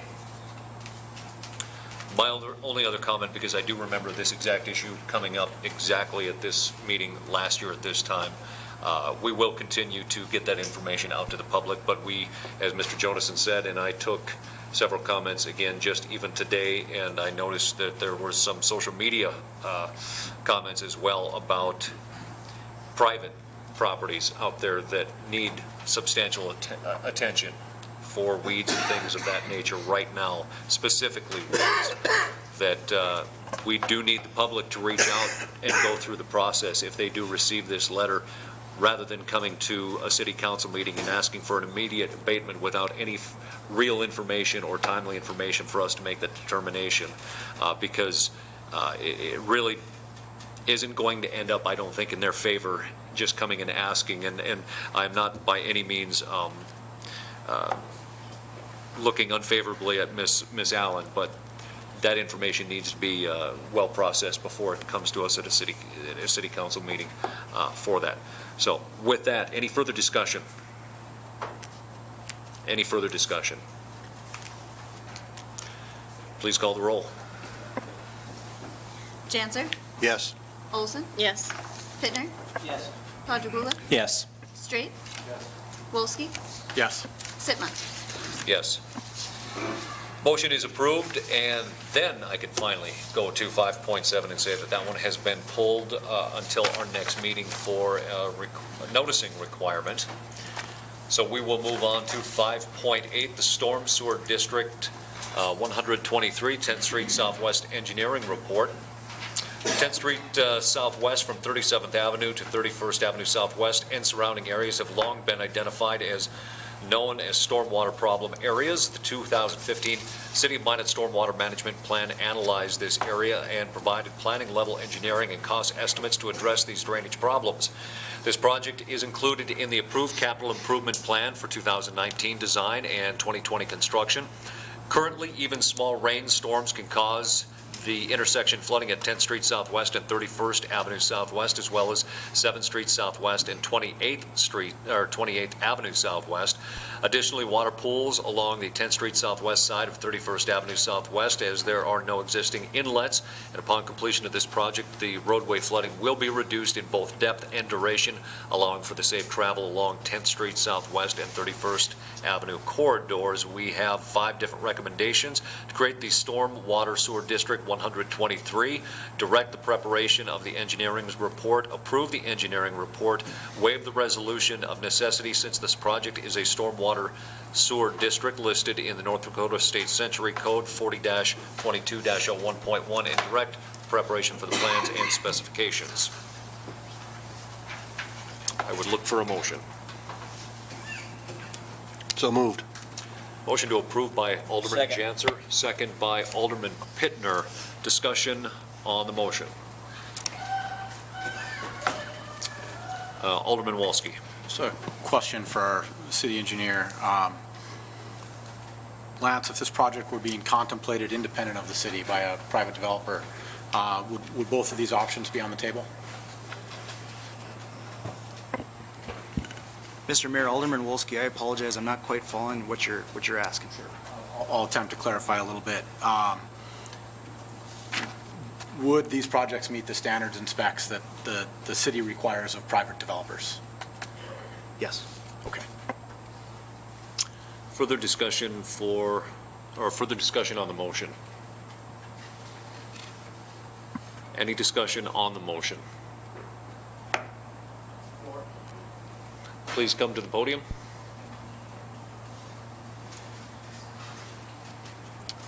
And if you could, your name for the record, please.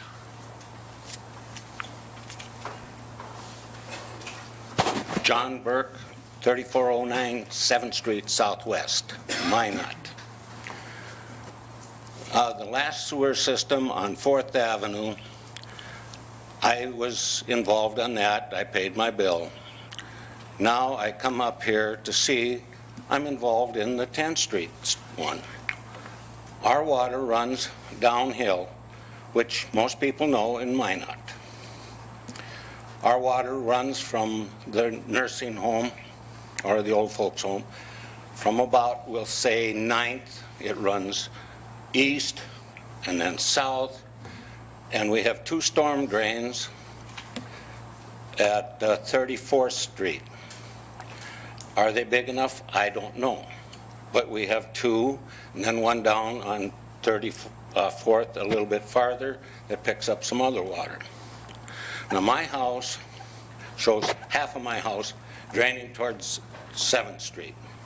If you had a map up there, I could show you. Okay, now, I paid for the 4th.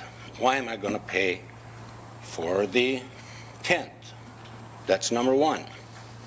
Now, we'll go back a few years when they had that 4th. Across the street, there's the same condo type system we have. Most of our water runs down into a drain system behind each one of the condos that goes into a center and then flows east towards the water tower to a retention pond. They were not involved in this. I asked some city people about it. Oh, we'll get them next time. That come from the engineering department. That did not make me happy. Now, if I'm going to have to go in from there and have to pay, I'm going to have to pay. But I think there should be some recognition from some of these engineer people that we have in Minot. That one told me, I never was up there. Last meeting we had, I asked him what the surface water was. He didn't know. A couple of the other young engineers that I talk to once in a while that come up in the area, they know. They know it. Under our street, it's between, say, 2 feet and 3 feet. 10th Street is the same.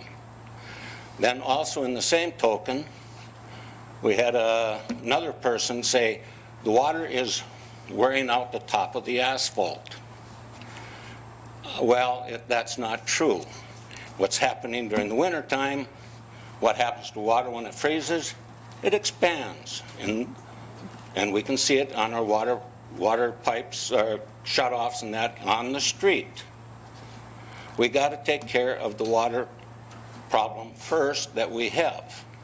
Well, they said the storm sewer will do that. No, it won't. It won't take care of the surface water, which is not that far down under the street. Some of the city people know that. So let's take care of one problem before we create another problem. That surface water is going to still be there. They're going to pack the sewer pipe, that new sewer pipe, into clay and a little bit of sand and clay. Now surface water runs again. Now, behind that old folks home up on 35th, there used to be a creek that run there. Well, that creek got covered up by property, and then all of a sudden, the creek, where did it go? It's still there. And that vacant lot to the south of 35th, there's from the highest point 4 feet down to the end of the the south end of the condo system down there was 18 inches to 2 feet here about 5 years ago when they water tested it. So let's create a new deal. Let's take care of the surface water, and that will take care of some of the streets. Now, I also mentioned in big cities where they do have rain once in a while, they just put a little deal like this in the road. And then somebody said, well, it'll ice up. Our road out in front ices up. So is there something everybody can think about? I know it's already in the plan saying, well, we got to do it. Well, what are the people saying? I don't like getting charged twice for the same thing. I don't think a lot of these people want to get charged a lot of money for something that might or might not work. Also, if you go down on, 4th on that project there, a few months after that project was done over there, 4th had a little bit of water on it, in it, about 14, 15 inches, if I remember right. So, it's up to you folks what you do, but I figure you should know that, hey, let's take care of the surface water before we take care of the storm sewer. Because surface water is what's tearing up our roads. Now, go down to 10th Street. Back way before 10th was really a 10th, they dug it down, which was fine, created a snow problem. They put a stop sign on 10th and 31st, and I was told by the city people that isn't in our master plan. Well, okay. Why is it there then, if it isn't in our master plan? You got a couple of poles out there that look crappy. I say put a 4-way stop out there and move traffic. You can sit there and all of a sudden you got 10, 15 cars sitting there. Mr. Burke, let's stay to the issue of okay. The district here. Okay. Yes, sir. Okay, so I don't know. I'm not a smart person, but I realize that things have to get done. But let's take care of one problem first. Let's take care of 10th. Maybe the thing is lower the road, make it, and lower the Mall Road. It's there's got to be a way. I'm not an engineer. I know water runs downhill, not uphill. I know water flows better if it goes straight. So that's about all I have to say. I hope you guys take it and listen, think about it before you start spending this money that most people up in this area are old. Some of them can afford it and some can't. Look at it that way. How many people can afford it? You look at the trailer park. They charge a lot of money for rent. They have apartments. They charge a lot of money for apartments. But what about the homeowner that don't have any money? Old people. And most of us are old people. Thank you. Thank you, Mr. Burke. Lance, maybe I would just ask the one question in regard to the two different storm sewer districts. Can you provide us with a little more information, perhaps in that direction? Certainly, Mr. Mayor, members of the council, the way that we establish storm sewer assessment boundaries, it's based off of topography, and we use our LiDAR to do that. So we're accurate within about 6 inches. And so what's happening here is some of these properties are right on the ridge line of two separate districts. So when that happens, we're able to utilize our software, and we'll draw a line through the parcel exactly where the grade break is, or approximately. And then you'll pay a percentage of property area in each district. So in this case, maybe it's 30% of your property area in one district and 70% in another. So these properties that are on the boundaries, we don't charge the entire parcel. We do it only by the area that drains into the district. Lance, maybe one more question in regard to water table and things like that. I know this area isn't our only area of Minot that has water table issue with our perched water tables on both North and South Hill. How does that come into as we address our stormwater problems better in mitigating that water table issue being maybe a little more ample with inadequate runoff?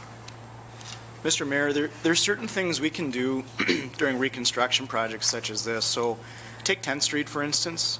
The water table on 10th varies from right below the pavement surface to several feet below the pavement surface. And of course, that'll always fluctuate with season and how dry it is, right? One thing that we do in Minot that some other communities may or may not do is when we install new storm sewers, we do not gasket the joints.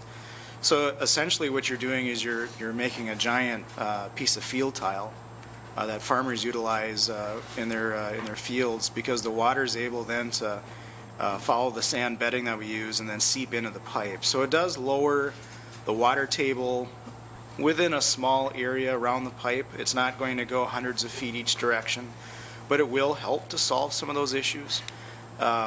We install drain tile at low points around new catch basins to help mitigate where we can. On 10th Street, we're going to use a technology called cement stabilized base. We don't have the funds or the resources or the time to completely rebuild a section and bring in a foot or so of sand and whatnot. So what we'll do is we'll mix cement with the existing clay. It becomes very hard and it makes a really good road.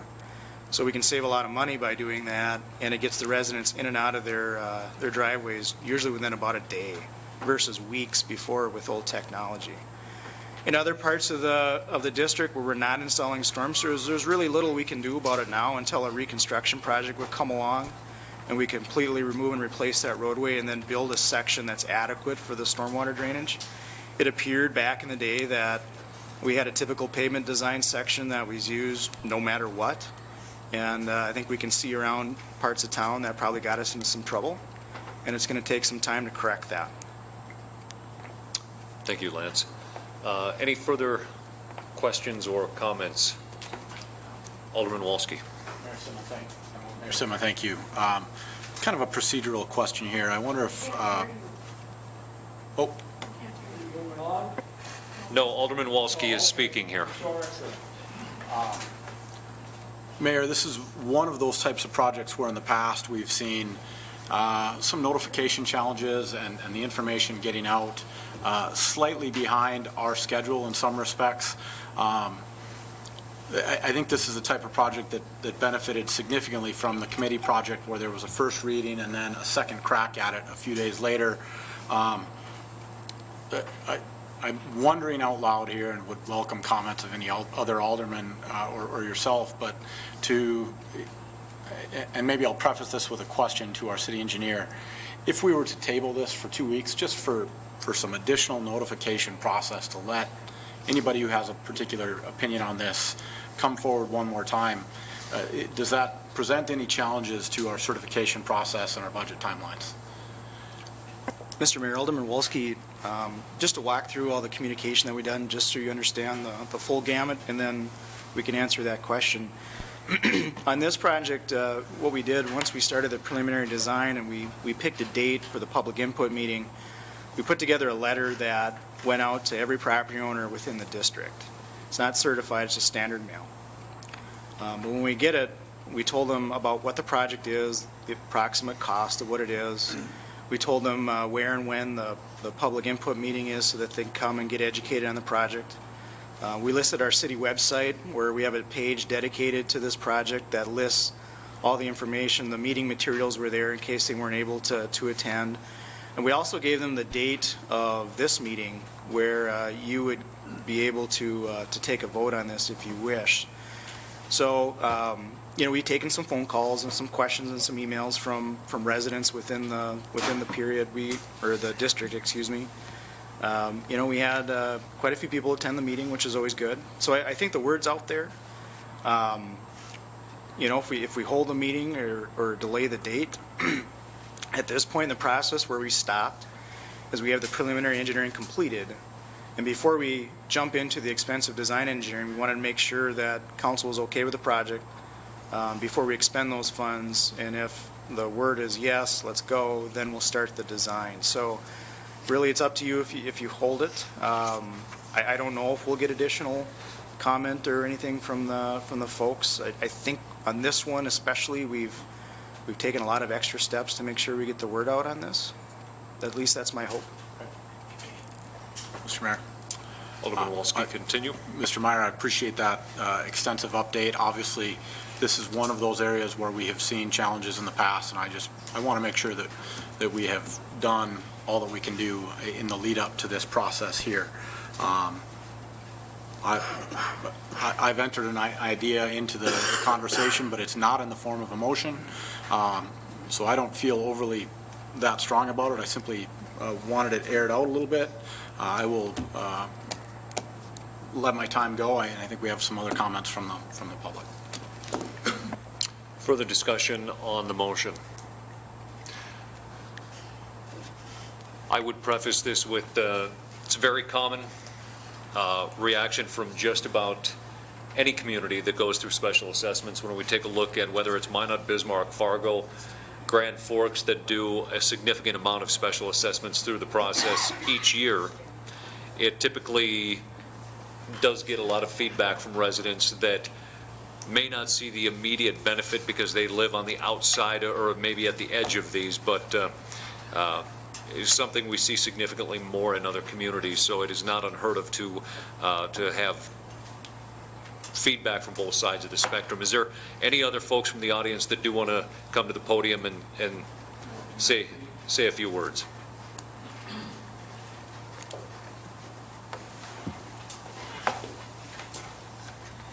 We could have your name for the record, please. Terry Davidson, 800 28th Avenue Southwest.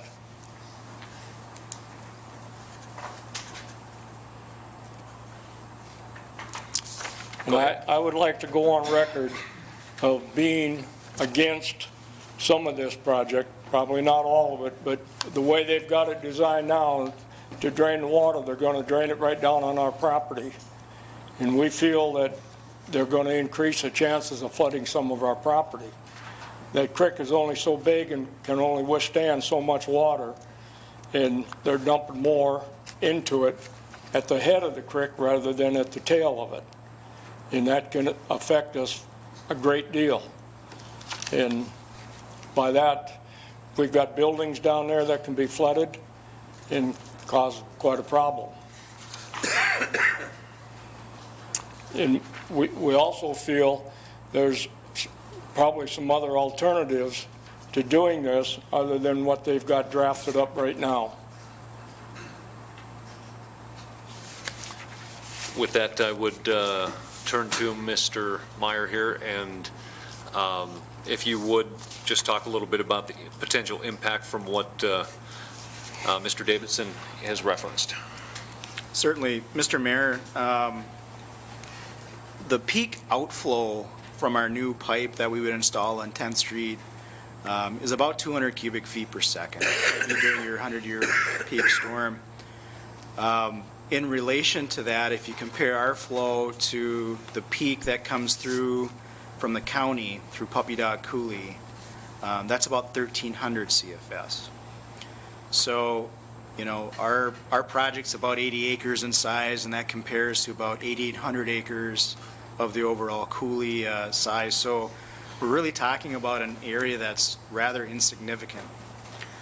What we try to do when we set up these preliminary engineering models is we try to understand what's the impact to any properties, because we have an obligation to look into that and make sure that whatever drainage improvement that we're proposing doesn't do what Mr. Davidson is talking about.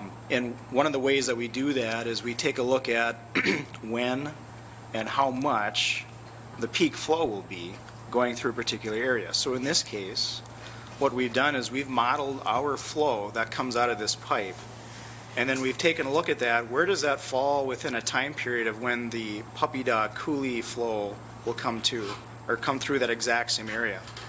What we don't want to happen is this peak and this peak happen at the exact same time. If that happens, then what happens is you have an increase in water surface elevation, and we don't want that. And so through our modeling exercises, we're able to determine that the peak from our 10th Street project, excuse me, that gets through the system before the Puppy Dog Coulee peak from the mall and out in the county come through. Now, if it were to happen where those two peaks would line up, we'd have to find some way to mitigate that. When we've talked to Mr. Davidson, his concern is also about a potential project that we have coming through for, we call it Storm Sewer District 121, and that's the big box culvert project that we have It's been designed, but it needs a funding source. But that goes through the mall, and that will make that channel more efficient. It'll reduce upstream flooding that we have. One of the things that we have to do on that, because we're modifying floodplains, is we have to get that approved by FEMA through a process called a CLOMAR, or Conditional Letter of Map Amendment, or Revision, excuse me. And so not only do our engineers, in this case it was Ackerman Esfold, make sure that it meets all the requirements, but then it's also independently checked by FEMA. And so if we do have a water surface elevation, that 100-year event, we have to mitigate for that. Now, in this case, that didn't happen, and FEMA certified our document. So on our side, that means we're confident that the modeling that we're proposing, not only for this project but the other project, doesn't have an effect. And we're comfortable with the way that this project's designed. Mr. Davidson has brought forward another alternative to our staff, essentially running a pipe down 28th Street to the, or excuse me, 28th Avenue to the east and tying in downstream with an existing outfall. The way that we look at that, we're already accomplishing that with this design. It would cost us about $270,000 or so to do that, and $240,000 to do that. So we're not seeing any benefit from doing that work other than the cost. And because we don't have an impact on the property, to us, that's not a viable option. We have a good option here. Thank you, Mr. Meyer. Do you have any further? You know, excuse me, you can put flows together and you can talk about peaks coming and going, but say it don't work that way. Say the water comes down more than what that creek can handle. Who gets the benefit of it then? Mr. Mayor, in that instance, that's why we have flood insurance. I mean, the sad matter of the fact is that there's always going to be a storm that's going to overwhelm something, whether it's flood control or a storm sewer design or the grade of the street. Things happen in life. We're confident that during a 100-year storm, there's not going to be an impact to the property. Now, if we get a 500-year storm or a 700-year storm, that's something that none of us can predict. But on the 100-year models and anything less than that, and that's the typical model runs that we do, we're confident there won't be a problem. Mr. We had a Davidson, did flood you in have something further? 69, built 2 dams in Canada that was supposed to take care of water. And what happened in 11 was worse than 69.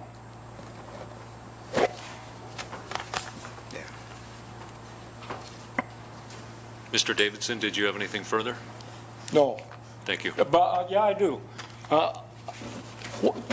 This goes through, what's my recourse if we get flooded? Well, I would either look to Mr. Meyer or to Ms. Hendershot for an answer to the recourse. Would the city be prepared to compensate us? Again, I would look to either Mr. Meyer or Ms.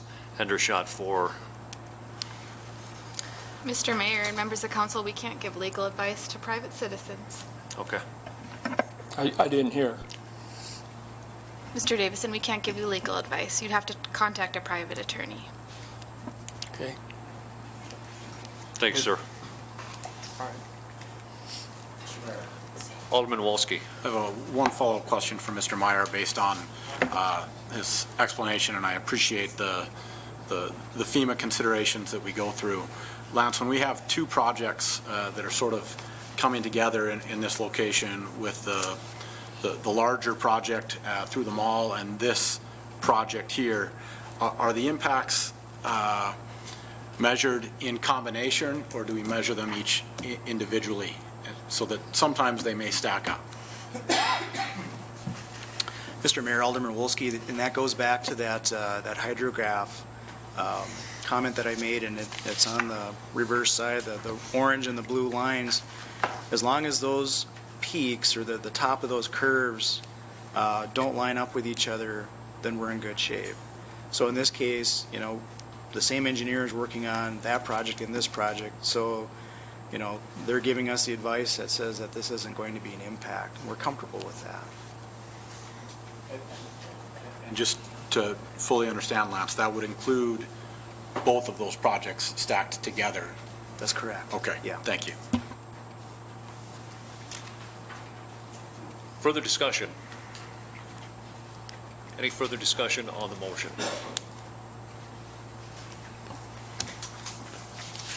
Please call the roll. Yes. Yes. Yes.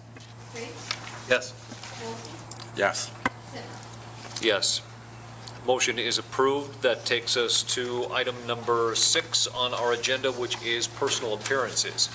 This is an opportunity for anyone in the audience to come and speak on any item that isn't on our agenda this evening. If you do come up, we just ask that you say your name, and you can speak whatever you would like to about on any topic. Last chance.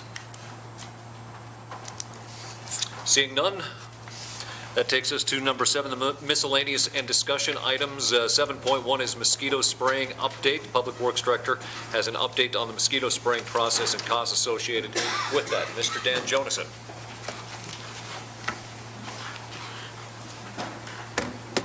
Is there a control there?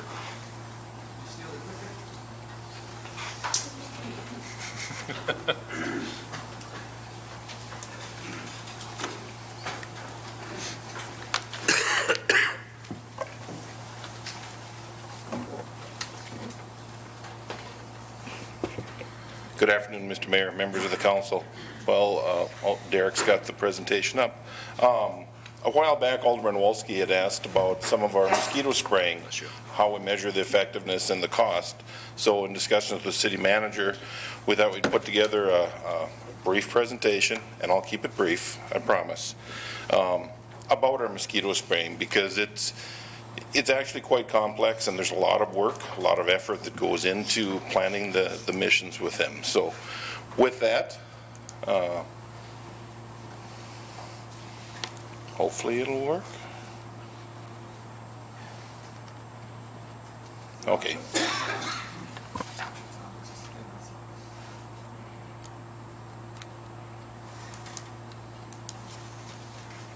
There, now it'll work. Okay.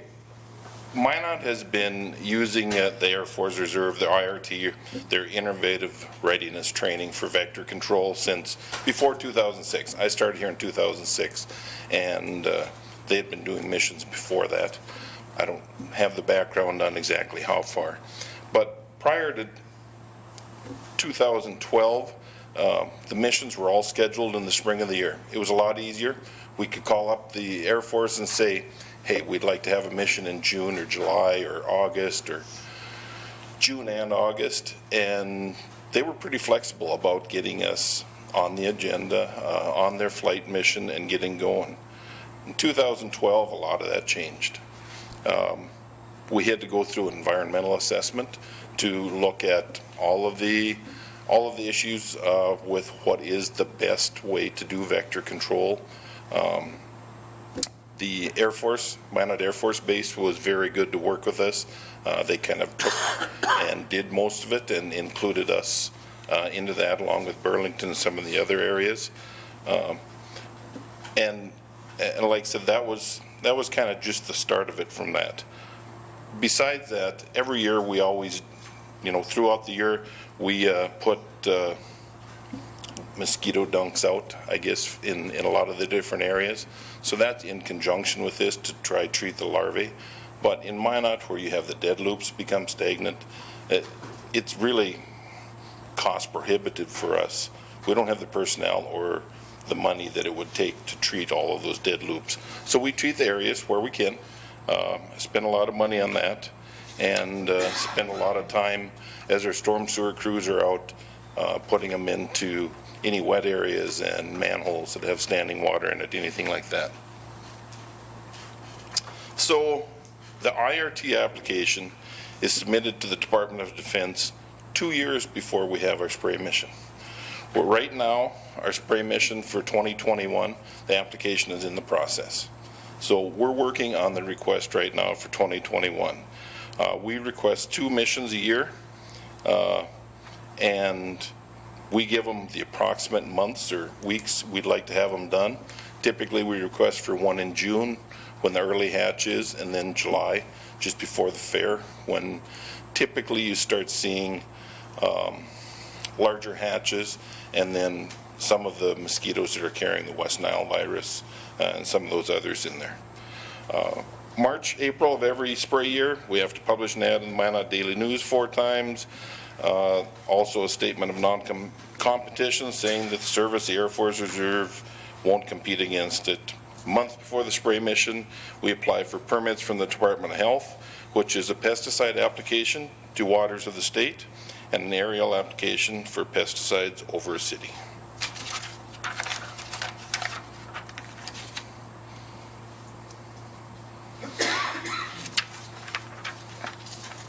Like I said, in May, Trumpet EC or Nalit is the spray that we use. It's ordered for the spray mission, and as the schedule for the spray mission becomes available from the United States Air Force. 2 to 3 weeks prior to the spray mission, we receive a congested area operation worksheet. Describes the spray date, time along with the public notification. This is all signed by the mayor and sent back to them. 2 weeks before the spray mission, we contact all the beekeepers in the surrounding area, notifying them of the application. The reason the missions are done in the later hours is because the beekeepers have said that the bees typically come back into their hives in the early evening hours and then go back out in the morning. So the mission is done to try, I guess, mitigate or lessen the amount of bees that it affects. We also notify our PIO. He sends out press releases to the public and the news media, and then 1 to 2 weeks prior, the chemicals delivered to the Air Force Base. The week of the mission dates, an in-brief is held with the spray team out there. My street superintendent attends that, gets the times of application then from them, and then we also get that out to the public as soon as we get the times of application. Typically, it is general. It might be the week of, July 15th, because it's really weather dependent. If it's too windy, they don't spray. If it's raining, they don't spray. So it has to be pretty much ideal condition before they'll go out and do it. Once we are notified that they are spraying that night, again, we send the information out and also do additional notification to Trinity Health to notify them that we're doing a spray mission in case they get any cases of people coming in that are allergic to pesticides and things like that. So after completion of the spray mission, we get an email from the flight commander on the success of the mission. We also later on get a post mission report summary.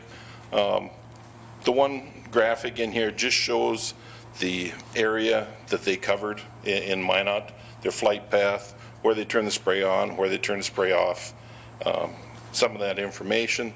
Over here is part of the mission report that they provide us, information on, who all the pilots, co-pilots, all that information, the pesticides used, the amount of spray that they used. When they're up there spraying, they use about 1 ounce per acre, diluted out with water. So there's 1 ounce per acre of application rate of NALA that goes out. So it is very, very small amount. We do get mosquito count data from the North Dakota Department of Health each year, and they provide it to us weekly. The base and the flight crews also use this to check the effectiveness of their flight, IRT flight that they do. Our count data really vary, and it's all weather dependent, and the hatches, how much rain we have, things like that. We've had missions where they've started and their trap count for the week has been 300. We've had missions where they've started and their trap count's been 3,000 or 4,000. So it does really vary. And like I said, it's a good indicator because they do the trap counts after the spray mission also. But you also have to keep into account, you know, if you get a rain event right after the spray mission and you know, if there's a larvae hatch and things like that. But all of our missions have shown, you know, between a 40 and 80% effectiveness on the spray that's done. So, like I said, the mosquito counts provided by the Department of Health each week during the summer, you know, those are monitored.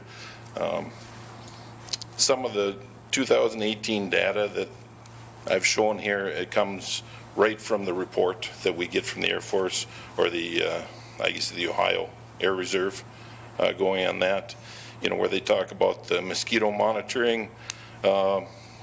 2018 results were mixed. Air Force Base pre-spray trap count 160 and counts of 105, only a reduction of 35%.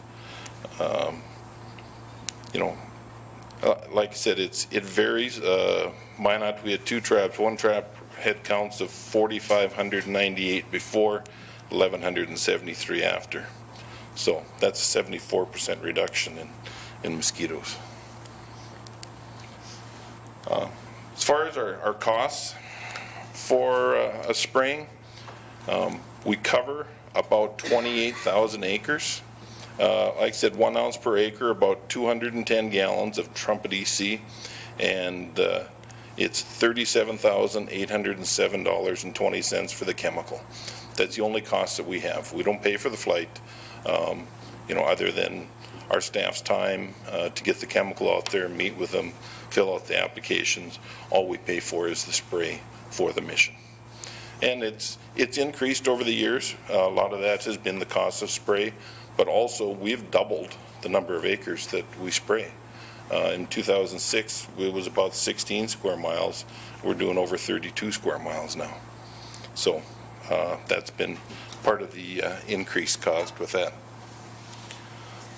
Just some of the information in the, I guess, the red outline, that is our boundary that we give them for spraying. So basically, as they're flying, when they hit that line, the GPS coordinates, turn the spray on, and the other side, they turn it off. And that's how they do their spray mission. Each pass covers about 2,000 feet wide per pass. These are some of the other cities that contract or I guess request missions from the Air Force. You can see Grand Forks, Williston, Minot. We had inquiries from Bismarck this year. They want to get on the list and start contracting with them to do spray missions because they've been having a lot of problems with the mosquitoes also. With that, Mr. Mayor, I'd be happy to answer any question. Just one thing I want to add is Minot's probably one of the, I guess, only larger communities that doesn't have a vector control department. You know, we pull a couple guys from our street department and our storm sewer department to do some of the larviciding, take care of all this, doing all the scheduling, all this. If you look at Grand Forks, for example, their vector control is done by the health department, the First District Health Unit in Grand Forks.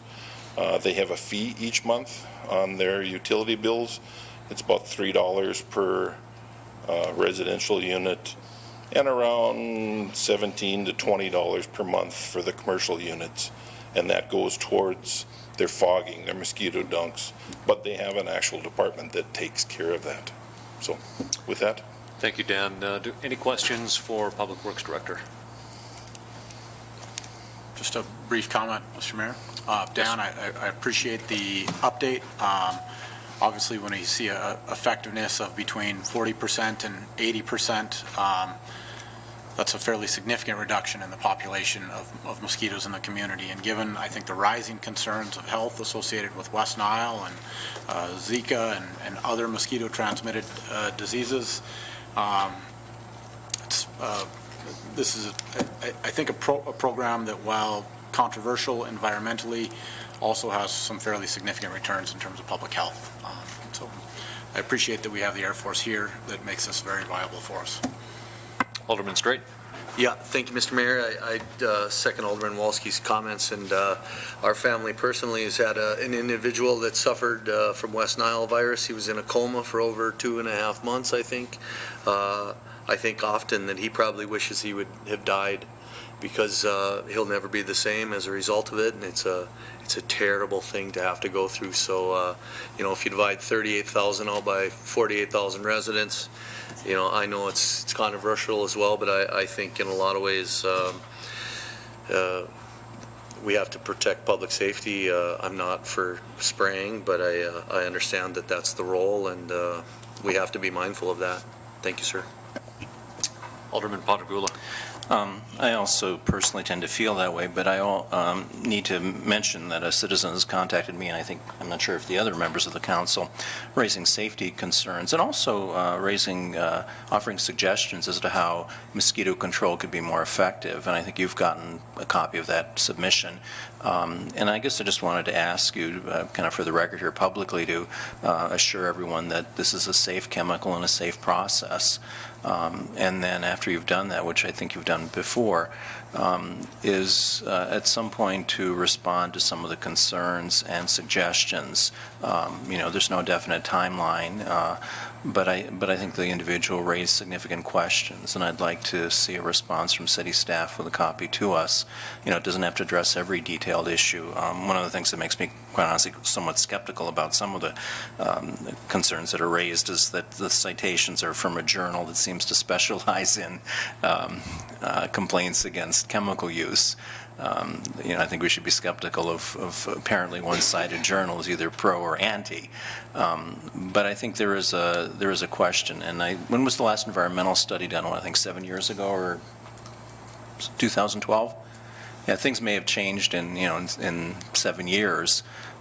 So, you know, if staff could just do a very, very quick update on, you know, the safety of this chemical and the procedures, and just give us a statement.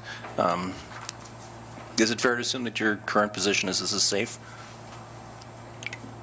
Mr. Mayor, Alderman Pontegula, I actually emailed you the environmental assessment this afternoon that was done. I think it more than adequately addresses all of the concerns that the citizen had put forward. Okay. Like I said, you know, when you look at it, it comes to a matter of kind of a he said, she said.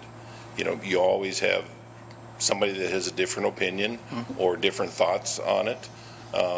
You know, we're meeting all of the federal regulations. EPA has approved the chemical for use. They approved it in 2006. That's when we started using it. It is still approved by EPA for use for aerial applications. So I guess I'm not one to second guess EPA. Okay, thank you. Any further questions for Public Works Director? Thank you, Dan.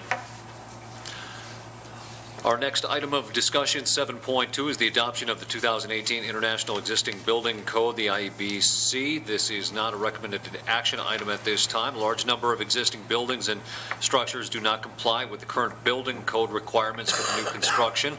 Under the adoption of the IEBC, it would allow for a controlled departure from the full compliance with technical codes without compromising the minimum standards for fire prevention and life safety. This is an item for discussion, and I'm not sure if this was a presentation or if this was just an item of discussion from one of the aldermen. Alderman Janser. Mr. Mayor, if memory serves, I think we have periodically adopted the updates to the code. Maybe I'm thinking of something else, but it seems like there's a little deja vu here that we've done this sometime in the past and would want to update that. Am I correct on that? Maybe Mitch can tell me. Perhaps I think Alderman Walski might have a little bit of information. I think the International Building Code is the updates that we do. This is the existing building code. Oh, okay. That's correct, Mr. Mayor. This is the International Existing Building Code, which we, the City of Minot, have not formally adopted. If I misspeak anywhere, somebody please get up and correct me. But, and this came up initially for a discussion item to the council approaching 13 or 14 months ago. I think it would have been July of 2018 that I initially put this on our agenda as an item to be discussed and considered. It got a, let's say, a soft response and was set down, but in the period between then and now, we had significant input through the IEDC process and the steering committees and the various groups that got together that indicated that relief from the International Building Code in circumstances where we have existing buildings, i.e. the adoption of the International Existing Building Code, was very desired by the private industry and private sector. I have heard examples in recent projects in Minot where this would have potentially provided structural relief in a project to the tune of $80,000 to $100,000, potentially provides relief from environmental code or environmental efficiency code, insulation, things like that. So I think this is an adoption that we need to make. I appreciate the update here on where we're at. I'm wondering if we could hear from Mitch in terms of what we are looking at locally in terms of an implementation schedule. I'm obviously very anxious to see this adopted. Mayor Sitman, Alderman Wolski, we plan on adopting this January 1st along with the rest of the cities in North Dakota. The state of North Dakota will be formally adopting it on January 1st, and we'll be adopting it pretty much the same day. The only other city in North Dakota that follows this is Fargo.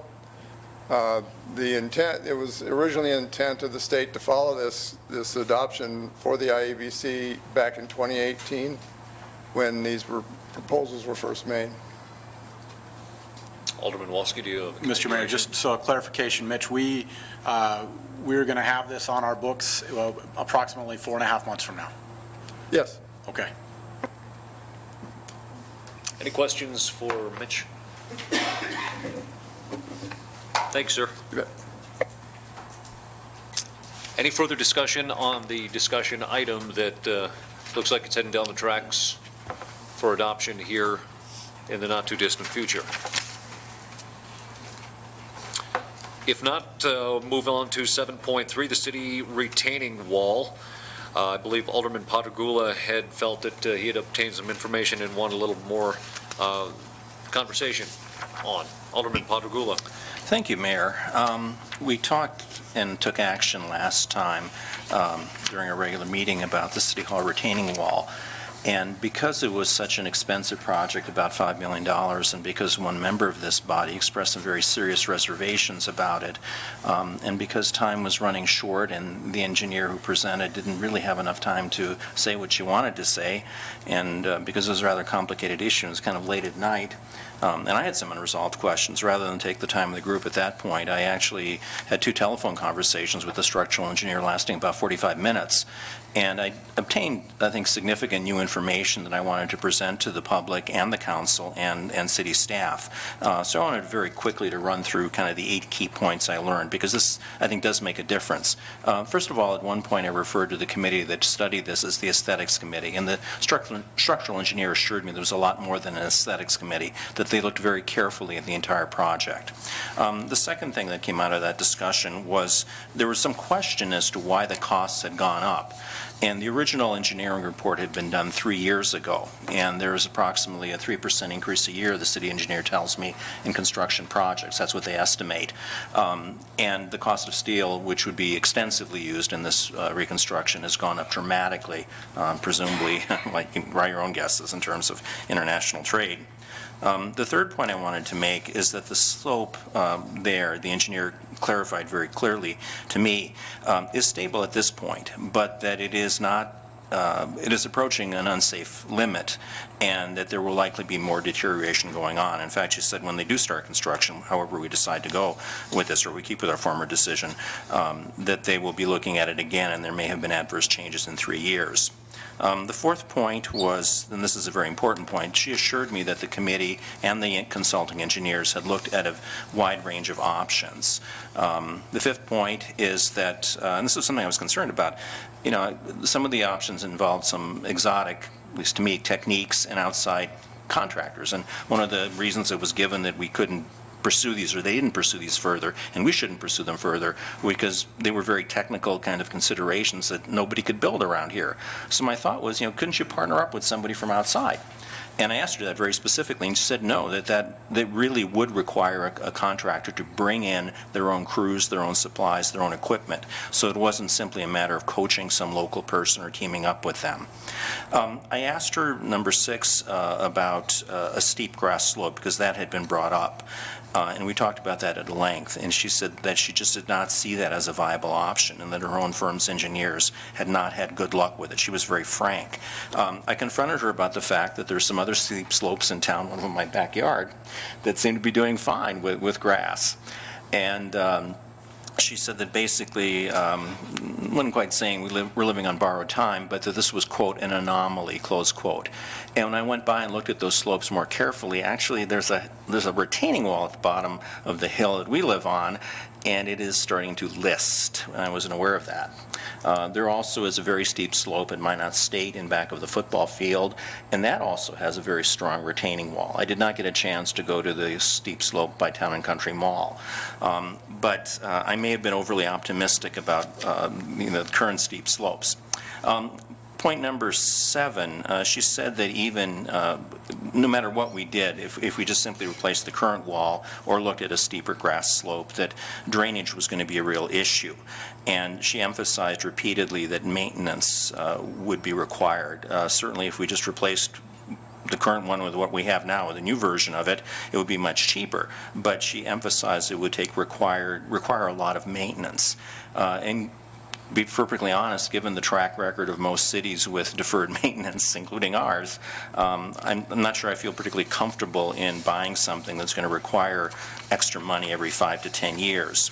The last 3 points, or last 2 points I wanted to make, based on my discussions with her, was that she confirmed that a rock face wall like the current one would only have an expected 5 to 10 year lifespan. Again, when I confronted her about the current one being there 60 years, she said the current one was, quote, barely, close quote, holding on.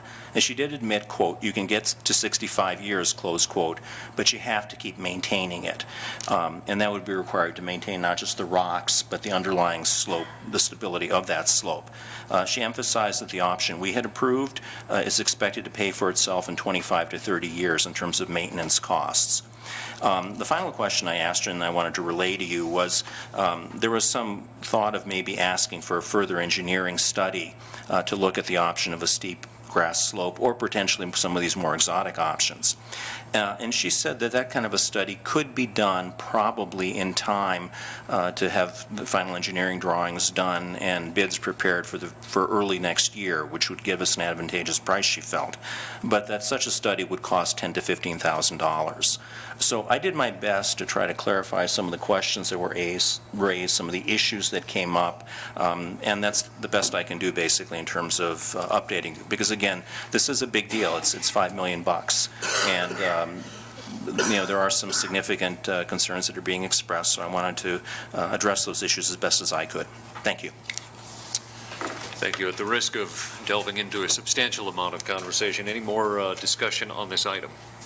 Alderman Wolski. Mayor Sitma, thank you. I want to express extraordinary thanks to Alderman Padragula for diving in and doing a sort of an extra level of due diligence on this project. Obviously, these are always hard decisions, and it's always remarkable how we can look at the same information and come to, in some cases, dramatically different information or dramatically different conclusions. I think what I appreciate most about what we got out of Alderman Padragula's extra work is the fact that we finally have a dollar amount associated with an alternative to a wall. That number was listed as approximately $2.85 million. There was one subtle difference in that estimate compared to the other estimates we have addressed. With the replacement of an in-kind wall, we are looking at a 20% contingency, whereas the estimates for the wall replacement projects carry a 15% contingency.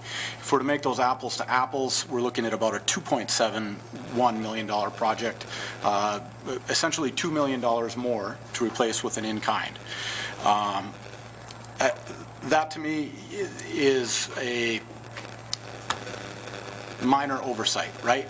But it speaks to the fact that I feel like we are at times on this project have been influenced by fear and assumptions of risk that are impossible to quantify. For full disclosure, I've been thinking about this project a lot. I've been unpacking my own thinking over the last couple days, and I published a significant amount of that on the Minot Voice this afternoon just prior to this meeting. And so because I think in addition to these conversations, I think this is a project, in spite of our many agenda items, that has not been fully understood and accepted by the community. And when I think of this in terms of the opportunity cost of what $2 million might mean if it were applied to other projects, if I think of this in terms of the political consequences of pointing to this project as a shining example of Hub City funding spending, I have some serious questions. And then, given the nature of the larger City Hall conversations, which are arising at essentially the exact same time as this project, it seems a little bit reckless to advance one in front of the other. The parking considerations are such an integral part of this investment, and they may not be warranted if a City Hall relocation becomes a priority or the best particular course. With that, we still have a budget in front of us that requires this next year. I don't know that this warrants a reconsideration tonight. We're still going to have another crack at it as a part of next year's budget, and I do plan to bring it up at that time, as we've recently discovered that's the more appropriate time to address these types of capital improvement projects. So, If this is brought up, I will expound greatly on it. I will not anymore tonight. Any further discussion on this item? Alderman Pittner.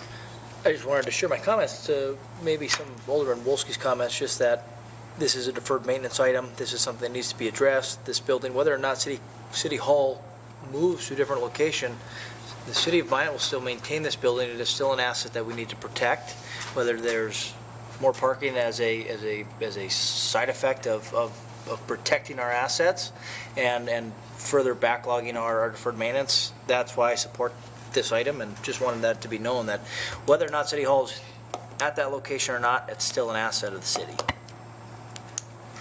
Further discussion?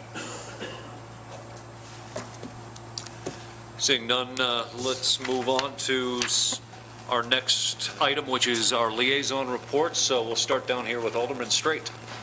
Thank you, Mr. Mayor. The Creative Economy Summit was held, I think 2 weeks ago. I mentioned it at our special city council meeting regarding the gathering space, and I thought it was a really fantastic job done by Service Basin Planning Council, which I sit on. We had a meeting yesterday, 2 days ago, I guess, on that, from that committee, and I like the work that that crew is putting together right now. Thank you, sir. Alderman Wolski. Mayor Sitma, thank you.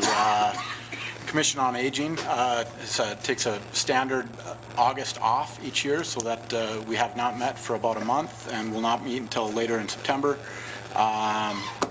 Ward County zoning, Alderman Pittner gave us a little bit of an update on Thursday night during the NDR, but that was the night of our meeting, and so I was not able to attend that. On Renaissance Zone, we'll be meeting at the end of this month, and we will have a draft of a development plan to begin discussion on. So hopefully within the next few months, we'll be looking at a proposal from the Renaissance Zone on that particular project. Thank you, Alderman Wolski. Alderman Pittner. Thank you, Mayor. Ward County Planning and Zoning, I'm not sure if we had this at the last liaison report, but the comp plan has been sent to the commissioners for approval from the Planning Commission. And the last library board meeting, I was unable to attend due to a family obligation, so I will have to give you an update at that point. Thank you, Alderman Bittner. Alderman Janser. Thank you, Mr. Mayor. What with summer and lack of meetings, I have no report at this time. Alderman Olson. Mr. Mayor, the Census Count Committee had its second meeting approximately 2 weeks ago. We have our next meeting set for September 13th. The committee is continuing to grow. We're looking at good representation from across the community. We want to be able to really reach into every nook and cranny and get every resident of Minot counted during the census next year. Thank you, Alderman Olson. Alderman Patagula. None of the committees that I'm formally assigned to has met, so I've not had any chance to participate and have no report. However, I spent 5 full days sitting in on the software selection committee for the counterpart to Mr. Lakefield's software program, and it was an exceptionally educational process, and I've prepared a 17-point report that I will be submitting to the city manager and Alderman Janser for kind of comparison with his observations from service on his committee in terms of the implications of this and some of the issues that have come from it. And our committee will be making a recommendation to the council probably in a couple of weeks. And I think this will be an exceptionally important step for us as a city. And I would encourage all of us to pay great attention to the proposal and to what it can accomplish. It's revolutionary may be too strong a word to use, but I think if it's successfully implemented, it will mean a major change in the quality and efficiency of services that we can provide our citizens. So big things coming. All right. Thank you, Alderman Patagula. And just for a little bit of housekeeping, I will be leaving Wednesday and will be gone until the following Wednesday out of town. If anybody does need to reach me, either through City Manager Berry or through Alderman Janser. So, Mr. Mayor? Yes. Mr. Mayor? Oh. I'm sorry for interrupting, sir. Can I mention one more thing? Yes, please. I wanted to take the opportunity to thank Visit Minot, another board I sit on, and the recent motor coach, family motor coach 100-year anniversary in town. I thought it was really well done, and I really want to commend City Manager Barry. He got a hot 911 emergency phone call from many of us. We were trying to organize.